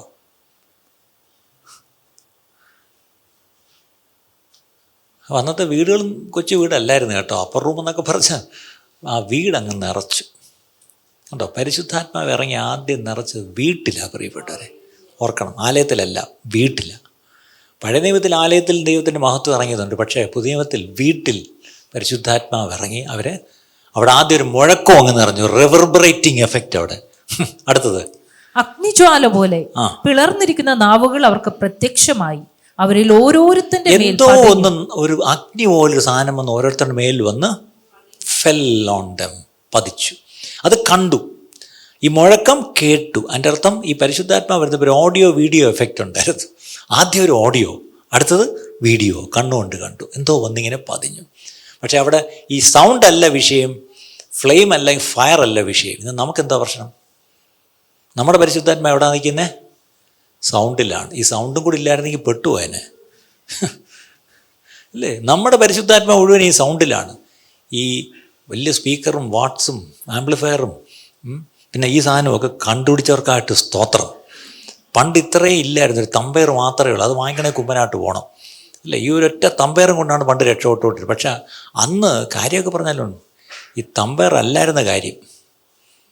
ഈ തമ്പയറിനപ്പുറമായിട്ടൊരു ദൈവശക്തി ഓരോരുത്തർ അനുഭവിച്ചു. ഇന്ന് ആ ദൈവശക്തി ഈ കുറഞ്ഞു പോയിട്ടൊന്നുമില്ല, പക്ഷേ ജനങ്ങൾക്ക് ആ താല്പര്യമില്ല. അതുകൊണ്ട് പകരം നമ്മൾ ആ ദൈവശക്തി ഇപ്പോഴും പഴയ പോലെ ഉണ്ടെന്ന് കാണിക്കാൻ വേണ്ടി നമ്മൾ സൗണ്ട് അങ്ങ് വയ്ക്കും. പിന്നെ ഇപ്പോൾ ഒരു തമ്പയർ മാത്രമല്ല, ഇഷ്ടംപോലെ സൗണ്ട് കൂട്ടാനുള്ള സാധനങ്ങൾ ഉണ്ട്. പിന്നെ ഈ പറഞ്ഞ പോലെ തീക്ക് നല്ല ലൈറ്റുകളും നല്ല കളർ ലൈറ്റുകളും പുകയും വെടിയും ഒക്കെ ഉണ്ട് ഇപ്പം എല്ലാത്തിനും അല്ലേ. നമ്മൾ പറഞ്ഞില്ലേ, ഈ ആർട്ടിഫിഷ്യലായിട്ട് നമ്മൾ എന്തൊക്കെ ഉണ്ടാക്കിയെടുക്കുന്നോ അതിനൊക്കെ ബൈബിളിൽ വിളിക്കുന്നൊരു പേരുണ്ട്, സ്ട്രേഞ്ച് ഫയർ. എന്താണ്? അന്യാഗ്നി. ഇന്ന് സഭകളിൽ പലപ്പോഴും ഈ അഗ്നിക്ക് പകരം, ദൈവീക അഗ്നിക്ക് പകരം അന്യാഗ്നിയാണോ കത്തിക്കുന്നതെന്നൊരു സംശയം എനിക്കില്ലാതില്ല. ദയവായി നമ്മുടെ ഇടയിൽ അന്യാഗ്നി കത്തുന്ന പരിപാടി വേണ്ട. ദൈവത്തിൻ്റെ അഗ്നി ഇന്നും ഉണ്ട് പ്രിയപ്പെട്ടവരെ. ആ അഗ്നി ഇന്നും നമ്മുടെ മേൽ വന്ന് പതിക്കുന്നുണ്ട് അല്ലേ. ആ അഗ്നി ഒരു കാലത്ത് പതിച്ചവർക്കായിട്ട് സ്തോത്രം. ആ അഗ്നി സത്യമായിട്ട് എന്താണ്? അതാണ് പൗലോസ് തിമോഥെയോസിനോട് പറഞ്ഞത്, മോനെ നിൻ്റെ മേലുള്ള കൃപാവരത്തെ എന്ത് ചെയ്യണം? ജ്വലിപ്പിക്കണം. ഒരു കാലത്ത് അഗ്നി വീണു, പക്ഷെ കുറേ കഴിയുമ്പോൾ അഗ്നി കെട്ട് ഒരു ചാരം മൂടിയൊക്കെ കിടക്കുന്നുണ്ടായിരിക്കും. പക്ഷേ അതിനെ ഒന്ന് ഊതിയാൽ മതി, അത് ജ്വലിപ്പിക്കും. അങ്ങനെയെങ്കിൽ ഈ ദിവസങ്ങളിൽ ഒരു ഫാനിറ്റ് ഇൻറ്റു ഫ്ലെയിം നടക്കണം പ്രിയപ്പെട്ടവരെ. അഗ്നി വീണവർ, ഒരു കാലത്ത് അഗ്നി വീണവരിവിടെ ഉണ്ടെന്ന് എനിക്കറിയാം. അഗ്നി വീഴാത്തവരുടെ മേൽ അഗ്നി തീർച്ചയായിട്ടും വീഴും. പക്ഷെ അതിനുവേണ്ടി ഒരു ആഗ്രഹം വേണം. പത്രോസിൻ്റെ കാര്യത്തിൽ ശരി, അവിടെ ഇരുന്നു, ആ വീട് മുഴുവൻ നിറച്ചു, ഒരു അഗ്നി പോലെ എന്തോ വന്ന് അവരുടെ മേൽ പതിഞ്ഞു. പക്ഷെ അതും അല്ല വിഷയം, അടുത്ത വാക്യമാണ് വിഷയം. എല്ലാവരും, അതാണ് എനിക്ക് ഇഷ്ടപ്പെട്ട വാക്ക്. എല്ലാവരും, ആ വാക്യത്തിൽ എനിക്ക് ഇഷ്ടപ്പെട്ട ഒരു വാക്ക് പെട്ടെന്ന്. നമ്പർ 2, എല്ലാവരും. പരിശുദ്ധാത്മാവ് നിറഞ്ഞവരായി ആത്മാവ് അവർക്ക് ഉച്ചരിപ്പാൻ നൽകിയതുപോലെ അന്യഭാഷകളിൽ everyone began to speak in tongues as the Spirit gave them utterance. അപ്പം ഈ ഉച്ചാരണം കൊടുത്തത് ആരാ? പരിശുദ്ധാത്മാവ്. സംസാരിച്ചതാരാ? ഉച്ചാരണം നൽകിയത് പരിശുദ്ധാത്മാവ്. വായെടുത്ത് സംസാരിച്ചതാരാ? നിങ്ങൾക്ക് ഇപ്പോഴും സംശയം. ആ വാക്യം തന്നെയാണ്, അവർ സംസാരിച്ചു എന്നല്ലേ? അപ്പം അതിൻ്റെ അർത്ഥം ഉച്ചാരണം പരിശുദ്ധാത്മാവ് തരും, പക്ഷെ വായെടുത്ത് സംസാരിക്കേണ്ട നമ്മളാ. ഇപ്പം നമ്മുടെ പ്രശ്നം എന്താണെന്നറിയാം? നമ്മളങ്ങ് ഇരുന്ന് കൊടുക്കും. എന്താണ്? പരിശുദ്ധാത്മാവ് വേണമെങ്കിൽ എനിക്ക് ഉച്ചാരണം തോന്നുന്നു, എൻ്റെ വായും കൂടെ അങ്ങ് എടുത്ത് അങ്ങ് സംസാരിച്ചോട്ടെ. പിന്നെ പരിശുദ്ധാത്മാവ് ഒന്ന് ഇയാളുടെ വായെടുത്ത് സംസാരിക്കാതിരിക്കുകയല്ലേ? വായെടുത്ത് സംസാരിക്കേണ്ട നമ്മളാ, പക്ഷെ ഉച്ചാരണം തരുന്നത് പരിശുദ്ധാത്മാവാണ്. ഇന്ന് ഒത്തിരി പേര് ഈ അഭിഷേകം പ്രാപിക്കാതെ ഇങ്ങനെ നടന്ന് കുഴയുന്നത് ഞാൻ കാണാറുണ്ട്. അവർ പറഞ്ഞ ഒരു കാരണം, ഞാൻ എന്തോ പറയണ്ടേ, അങ്ങനെ എന്തെങ്കിലും പറയണ്ട. പരിശുദ്ധാത്മാവ് ഉച്ചാരണം തരും, പക്ഷെ തരുമ്പോൾ വായെടുത്ത് വിശ്വാസത്താൽ പറയണം. അവിടെയാണ് പലരും ഈ കൺഫ്യൂസ്ഡ് ആയിട്ട് നിൽക്കുന്നത്. ഇന്ന് ഞാൻ അതും കൂടെ നിങ്ങളെ ധൈര്യപ്പെടുത്തുക. പരിശുദ്ധാത്മാഭിഷേകത്തിന് വേണ്ടി, പരിശുദ്ധാത്മാ സ്നാനത്തിനായിട്ട് കാത്ത് നിങ്ങൾ പ്രാർത്ഥിച്ചുകൊണ്ടിരിക്കുന്നവരാണെങ്കിൽ ഇന്ന് നിങ്ങൾ വീട്ടിൽ പോകുന്നതിന് മുമ്പ് കർത്താവ് നിറയ്ക്കാൻ വേണേൽ തയ്യാറാണ്. നിങ്ങൾ വിശ്വസിക്കുന്നുണ്ടോ? ഉണ്ടെങ്കിൽ ഇന്ന് പരിശുദ്ധാത്മാവിനാൽ നിങ്ങളെ നിറച്ചല്ലാതെ കർത്താവ് അയക്കത്തില്ല. അവിടെ ഉച്ചാരണം പരിശുദ്ധാത്മാവ് തരും, കർത്താവ് തരും, പക്ഷേ വായിട്ട് സംസാരിക്കേണ്ടത് നിങ്ങളാ. തുറന്ന് എന്തു പറ്റി? അടുത്ത വാക്യം. അന്ന് ആകാശത്തിന് കീഴിലുള്ള സകല ജാതികളിൽ നിന്നും. ഇനി അത് ഞാനൊന്ന് വിടുക. അതിൻ്റെ അർത്ഥം ആ യെരുശലേമിൽ പെരുന്നാൾ സമയമാണ്. ലോകത്തുള്ള എല്ലാ മനുഷ്യരും അവിടെയുണ്ട്. ഈ മിഡിൽ ഈസ്റ്റിൽ ഈ ഒരു ദൈവപ്രവൃത്തി ഉണ്ടാവണമെന്ന് ആഗ്രഹിക്കുന്നതിന് ഒരു കാരണം ഞാൻ മനസ്സിലാക്കി എന്താണെന്നറിയാമോ? പ്രത്യേകിച്ച് ഈ മിഡിൽ ഈസ്റ്റിലെ പല രാജ്യങ്ങളിൽ ചെന്നാൽ ലോകത്തുള്ള എല്ലാ മനുഷ്യരും അവിടെയുണ്ട്. അപ്പം അവിടെ ഒരു ദൈവപ്രവൃത്തി നടന്നാൽ എല്ലാ മനുഷ്യരും ഇത് അറിയും, കാണും, അനുഭവിക്കും. അവർക്ക് ഇതങ്ങോട്ട് അവരുടെ ദേശത്തേക്ക് കൊണ്ടുപോകാം. അങ്ങനൊരു സൗകര്യം അവിടെ ഉണ്ട്. അപ്പം ഞാൻ പറയുന്നത്, ഈ മലയാളികളോട് ഞാൻ പറഞ്ഞത് കാര്യം, നിങ്ങൾ ഈ 4 ചുവരിനകത്ത് പൂട്ടി ഇങ്ങനെ അടച്ച്, ഇല്ല പത്രോസിനെ അറസ്റ്റ് ചെയ്തപ്പോൾ സഭ പേടിച്ച് അടച്ചിരുന്ന പോലെ എല്ലാവരും ഇങ്ങനെ അടച്ചിരുന്ന് കഴിഞ്ഞ് ഇപ്പം ദൈവം തുറന്നു കുറേയൊക്കെ. പക്ഷെ ദയവായി ദൈവത്തിൻ്റെ പ്രവൃത്തി നിങ്ങൾ നടക്കുമ്പം പിന്നെ നിങ്ങളുടെ ഉള്ളിൽ ഇത് അടക്കി നിർത്താൻ പറ്റത്തില്ല. നിങ്ങൾ ഈ പറഞ്ഞ പോലെ കൺട്രോൾ വിട്ടു അല്ലേ? അന്ന് അവരുടെ പ്രശ്നം കൺട്രോൾ വിട്ടുപോയി. കൺട്രോൾ വിട്ടപ്പോൾ എന്ത് വെറും ഒച്ച വെച്ചെന്ന് മാത്രമല്ല, നമ്മൾ വരയ്ക്കുന്ന ഈ സൗണ്ടാണ് ഈ ആളിനെ ഓടിച്ചുകൊണ്ടിരുന്നത്. സൗണ്ട് മാത്രമല്ല, അവരുടെ ചില ചേഷ്ടകളും ക്രിയകളും ഒക്കെ കണ്ടിട്ട് ആൾക്കാർക്ക് എന്ത് തോന്നി? വന്നവരെന്ത് സംശയിച്ചെന്നാണ് പറയുന്നത്? ഈ ശബ്ദം ഉണ്ടാക്കിയ വീഞ്ഞു കുടിച്ചെന്നാണ് അർത്ഥം? അല്ല.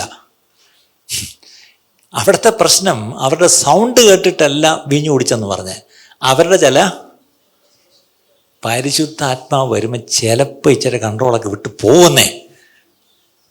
പരിശുദ്ധാത്മാക്ഷം പ്രാപിച്ച പലരുടെയും ചരിത്രം എടുത്ത് നോക്കിയാൽ, അല്ലെങ്കിൽ അവരുടെ അനുഭവം കേട്ടാൽ അറിയാം. ആദ്യം അങ്ങനെയൊക്കെ ആയിരുന്നു. അവരിച്ചിരി ഓടായിട്ടൊക്കെ പെരുമാറി, കണ്ടവർക്കത് തമാശയായിട്ട് തോന്നി, ചിലരതിനെ കുറ്റപ്പെടുത്തി, ചിലരതിനെ കളിയാക്കി, അതൊക്കെ ഉണ്ടാവും. പക്ഷെ എന്നും അങ്ങനെയാണോ എന്ന് ചോദിച്ചാൽ അങ്ങനെയല്ല, അല്ലേ? Something new when it happens. Okay, കാരണം you are not use to it. അതൊക്കെ അവർക്ക് ആർക്കും അറിയത്തില്ല പരിശുദ്ധാത്മാവ് എങ്ങനെയാണ്. അന്യഭാഷ എന്നാണ് അവർ കേട്ടിട്ടില്ല. പക്ഷെ അന്ന് അവരെന്തൊക്കെയോ പെരുമാറി. പക്ഷേ ഒരു ഗുണം പറ്റി. ഈ ബഹളവും ഇവരുടെ ചേഷ്ടകളൊക്കെ ആൾക്കാരെ വിളിച്ചു കൂട്ടിയെങ്കിലും, അവരെ കളിയാക്കിയെങ്കിലും, അവരെ തെറ്റിദ്ധരിച്ചെങ്കിലും അവിടെ എന്തു പറ്റി? അടുത്ത വാക്യം, അത് പറയാനാണ് ഞാൻ വരുന്നത്. ആ ആൾക്കാരുടെ ലിസ്റ്റും വിട്ടേക്ക്. എന്നിട്ട് പത്രോസിൻ്റെ കാര്യം പറഞ്ഞേ. അപ്പോൾ പത്രോസ് 12 14 വാക്യം. അപ്പോൾ പത്രോസ് 11 പേരോടുകൂടെ നിന്നുകൊണ്ട്.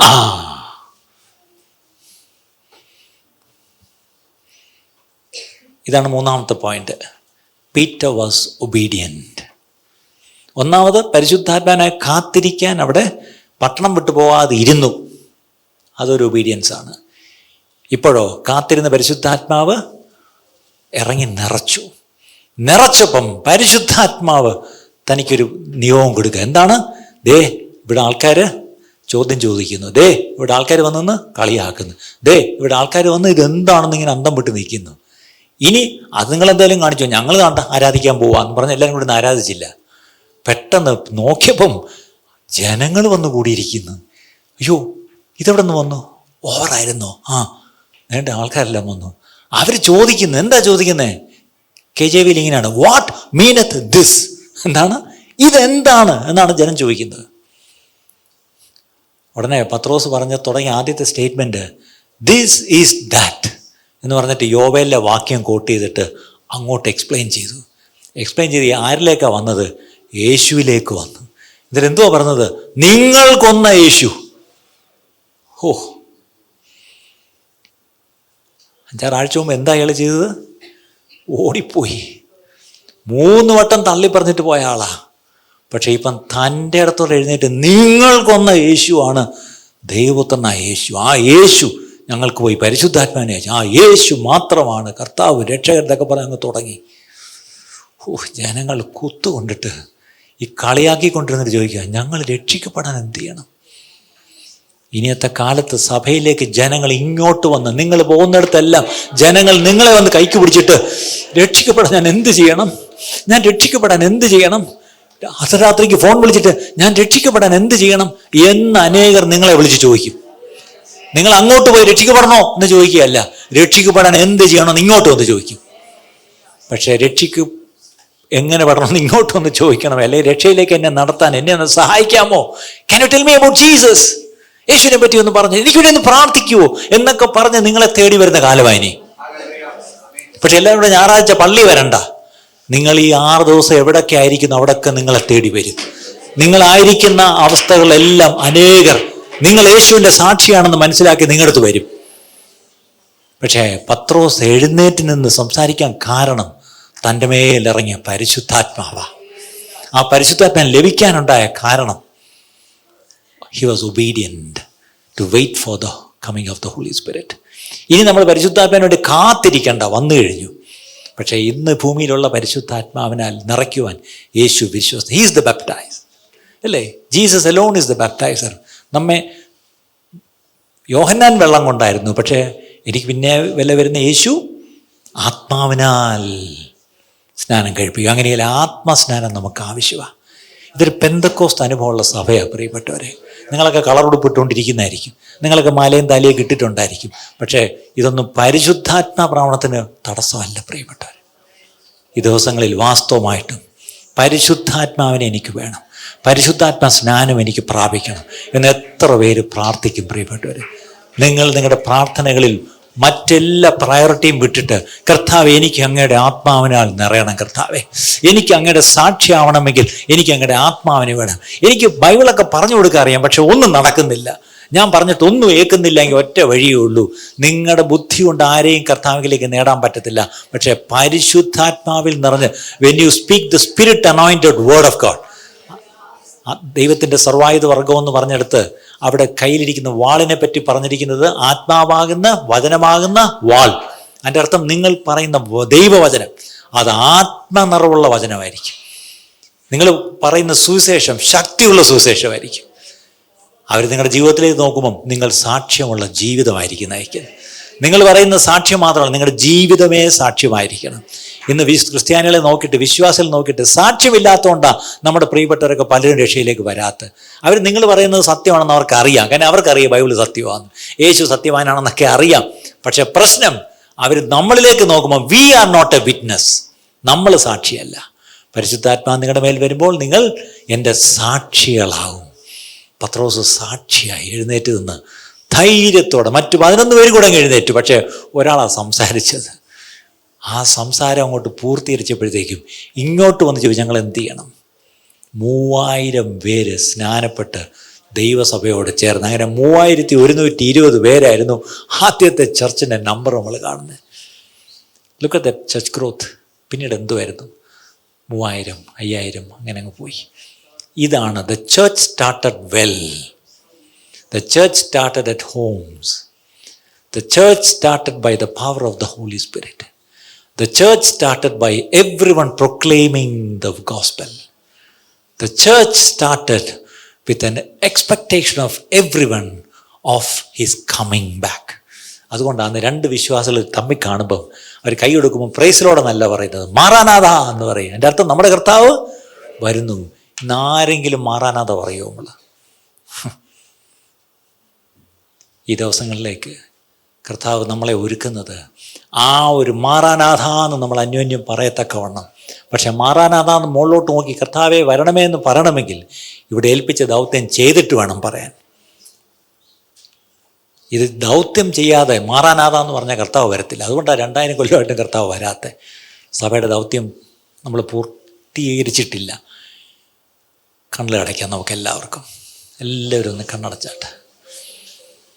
Peter was given another chance. 3 things. He was repentant. He was honest. He was obedient. അവൻ അനുദപിച്ചു, പശ്ചാത്തപിച്ചു, മാനസാന്തരപ്പെട്ടു.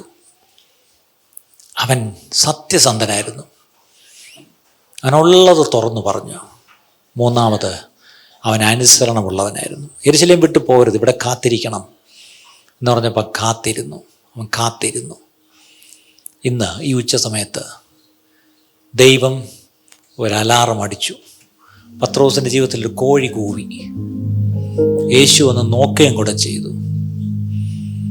ഇന്ന് സ്വർഗത്തിലിരുന്നുകൊണ്ട് ദൈവവും തൻ്റെ പുത്രനും മാത്രമല്ല ദൂതന്മാരും കൂടെ കുനിഞ്ഞു നോക്കുന്നുണ്ട് ആരാധനയിൽ. കുനിഞ്ഞു നോക്കുമ്പം അവൻ എന്തായിരിക്കും കാണുന്നത്? What is he seeing?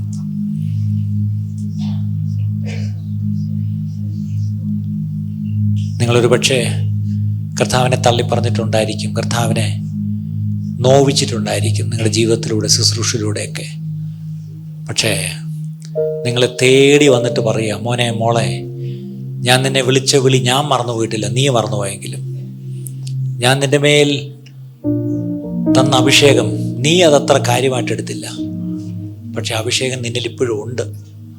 അഭിഷേകം ഒരുപക്ഷെ മാനിഫെസ്റ്റ് ചെയ്യുന്നില്ലായിരിക്കും. അതിനൊരു കാരണം നീ അത് ജ്വലിപ്പിക്കാത്തതാണ്. നിനക്കതിനുള്ള കൃപകളും വരങ്ങളും ഞാൻ തന്നിട്ടുണ്ട്. ഇന്ന് ഉച്ച കഴിഞ്ഞ സമയത്ത് എത്ര പേര് പറയും, കർത്താവേ നീ എനിക്ക് തന്നിരിക്കുന്ന കൃപകളും വരങ്ങളും, നീ എൻ്റെ മേൽ പകർന്ന അഭിഷേകം, നീ എന്നെ വിളിച്ച വിളി, അത് ഞാൻ മനസ്സിലാക്കുന്നപ്പാ. ഞാനെന്ന പത്രോസിനെ പോലെ മടങ്ങി നിൻ്റെ മുമ്പിൽ വരുന്നു. അതിദുഃഖത്തോടെ കരഞ്ഞിട്ടില്ലെങ്കിൽ ഇതൊന്ന് കരയണം പ്രിയപ്പെട്ടവരെ. അവൻ്റെ ഹൃദയത്തിൽ ഇനി ഒന്നും മറച്ചു വയ്ക്കാതെ ഉള്ള അവസ്ഥ അങ്ങ് ഏറ്റു പറയാം കർത്താവിൻ്റെ സന്നിധിയിൽ. കർത്താവ് നമ്മളോട് എന്ത് ആവശ്യപ്പെടുന്നോ അത് അനുസരിക്കാൻ തയ്യാറായിക്കൊള്ളുക. Be willing and ready to obey anything what the Holy Spirit is telling you to do these days. Don't pretend anything. Just be honest and open before Him. Don't be stubborn. Instead, be repentant. ഇനിയും ഹൃദയത്തെ കഠിനപ്പെടുത്തരുത് പ്രിയപ്പെട്ടവരെ. വേദോസ്തലത്തിൽ വാക്യമുണ്ട്, ഇന്ന് നിങ്ങൾ അവൻ്റെ ശബ്ദം കേട്ടുവെങ്കിൽ നിങ്ങൾ ഹൃദയത്തെ കഠിനപ്പെടുത്തരുത്. ഇന്ന് നിങ്ങൾ ആ വചനം കേട്ടിരിക്കുന്നു. ആ ഹൃദയത്തിലേക്ക് നല്ല നിലത്ത് വീണ വിത്ത് പോലെ അത് മുളച്ച് അത് ഫലം തരുവാനായി നിങ്ങളുടെ ഹൃദയത്തെ ഒന്ന് സമർപ്പിച്ചു കൊടുക്കണേ. എല്ലാവരും ഒന്ന് ഹൃദയത്തെ ഒന്ന് സമർപ്പിച്ചാട്ട്, കർത്താവെ പത്രോസിനോട് സംസാരിച്ചതുപോലെ ഇന്ന് എന്നോട് നീ സംസാരിക്കാനായിട്ട് സ്തോത്രം എന്ന് പറഞ്ഞാട്ട്, thank you Lord for speaking to me എന്ന് എല്ലാവരും ഒന്ന് പറഞ്ഞാട്ട്, എന്നോട് നീ സംസാരിക്കാനായിട്ട് സ്തോത്രം, എന്നെക്കുറിച്ചുള്ള ദൈവ പദ്ധതികൾക്കായിട്ട് സ്തോത്രം, അതൊന്നുകൂടെ എന്നെ നീ ഓർപ്പിച്ചതിനായിട്ട് സ്തോത്രം. കർത്താവ് വിളിച്ച വിളിയിൽ നിൽക്കാതെ എന്തെങ്കിലുമൊക്കെ ചെയ്തുകൊണ്ടിരുന്നാൽ ഞാൻ ഒരു കാര്യം പറയാം, അതിലൊന്നും ഒരു സന്തോഷവും തൃപ്തിയും നമുക്ക് തോന്നത്തില്ല. As long as you are not in the will of God, you will not be, ഒരു ഇംഗ്ലീഷിൽ വാക്കുണ്ട് അതിൻ്റെ മനസ്സിലേക്ക് വരുന്നില്ല, ഒരു തൃപ്തി വരത്തില്ല, കണ്ടംപ്റ്റ്, അതെ, ഉണ്ടാവത്തില്ല. എന്തെങ്കിലുമൊക്കെ ചെയ്തുകൊണ്ടിരിക്കാം, എന്തെങ്കിലുമൊക്കെ ചില സക്സസ് ഒക്കെ ഉണ്ടായിരിക്കും, പക്ഷേ ഹൃദയത്തിനകത്ത് ഒരു തൃപ്തിയും സന്തോഷവും ഉണ്ടായിരിക്കത്തില്ല പ്രിയപ്പെട്ടവരെ. ദൈവം വിളിച്ച വിളിയിലാകുന്നത് വരെ നമുക്ക് ആ ഒരു റെസ്റ്റ്ലെസ്നെസ് ഉണ്ടാവും. എനിക്ക് ശുശ്രൂഷകളുള്ള ഒത്തിരി പേരെ അറിയാം, ഒത്തിരി പാസ്റ്റേഴ്സിനെ തന്നെ എനിക്കറിയാം. ഞാൻ പോകുന്നിടത്തെല്ലാം അങ്ങനെയുള്ളവർ എൻ്റെ അടുത്തൊന്ന് സംസാരിക്കാറുണ്ട്. അവർ പറയുന്ന ഒറ്റ കാര്യമേ ഉള്ളൂ, ഞങ്ങൾ ഒത്തിരി ചെയ്യുന്നു പാസ്റ്ററെ, ദൈവം വിശ്വസ്തനായിട്ട് ഒത്തിരി ഫലമൊക്കെ കാണുന്നുണ്ട്. ആൾക്കാർ നോക്കുമ്പം വളരെ പവർഫുൾ ലാർജ് മിനിസ്ട്രീസൊക്കെയാണ് ഞങ്ങൾ ചെയ്യുന്നത്. പക്ഷേ ഹൃദയത്തിൻ്റെ ഉള്ളിൽ ദൈവം പറഞ്ഞതാണ് ചെയ്യുന്നതെന്നൊരു ബോധ്യം എനിക്കില്ല. എവിടെയോ ഒരു കുറ്റബോധവും കിടക്കുന്നു എന്ന് എന്നോട് പലരും കൺഫസ് ചെയ്യാറുണ്ട്.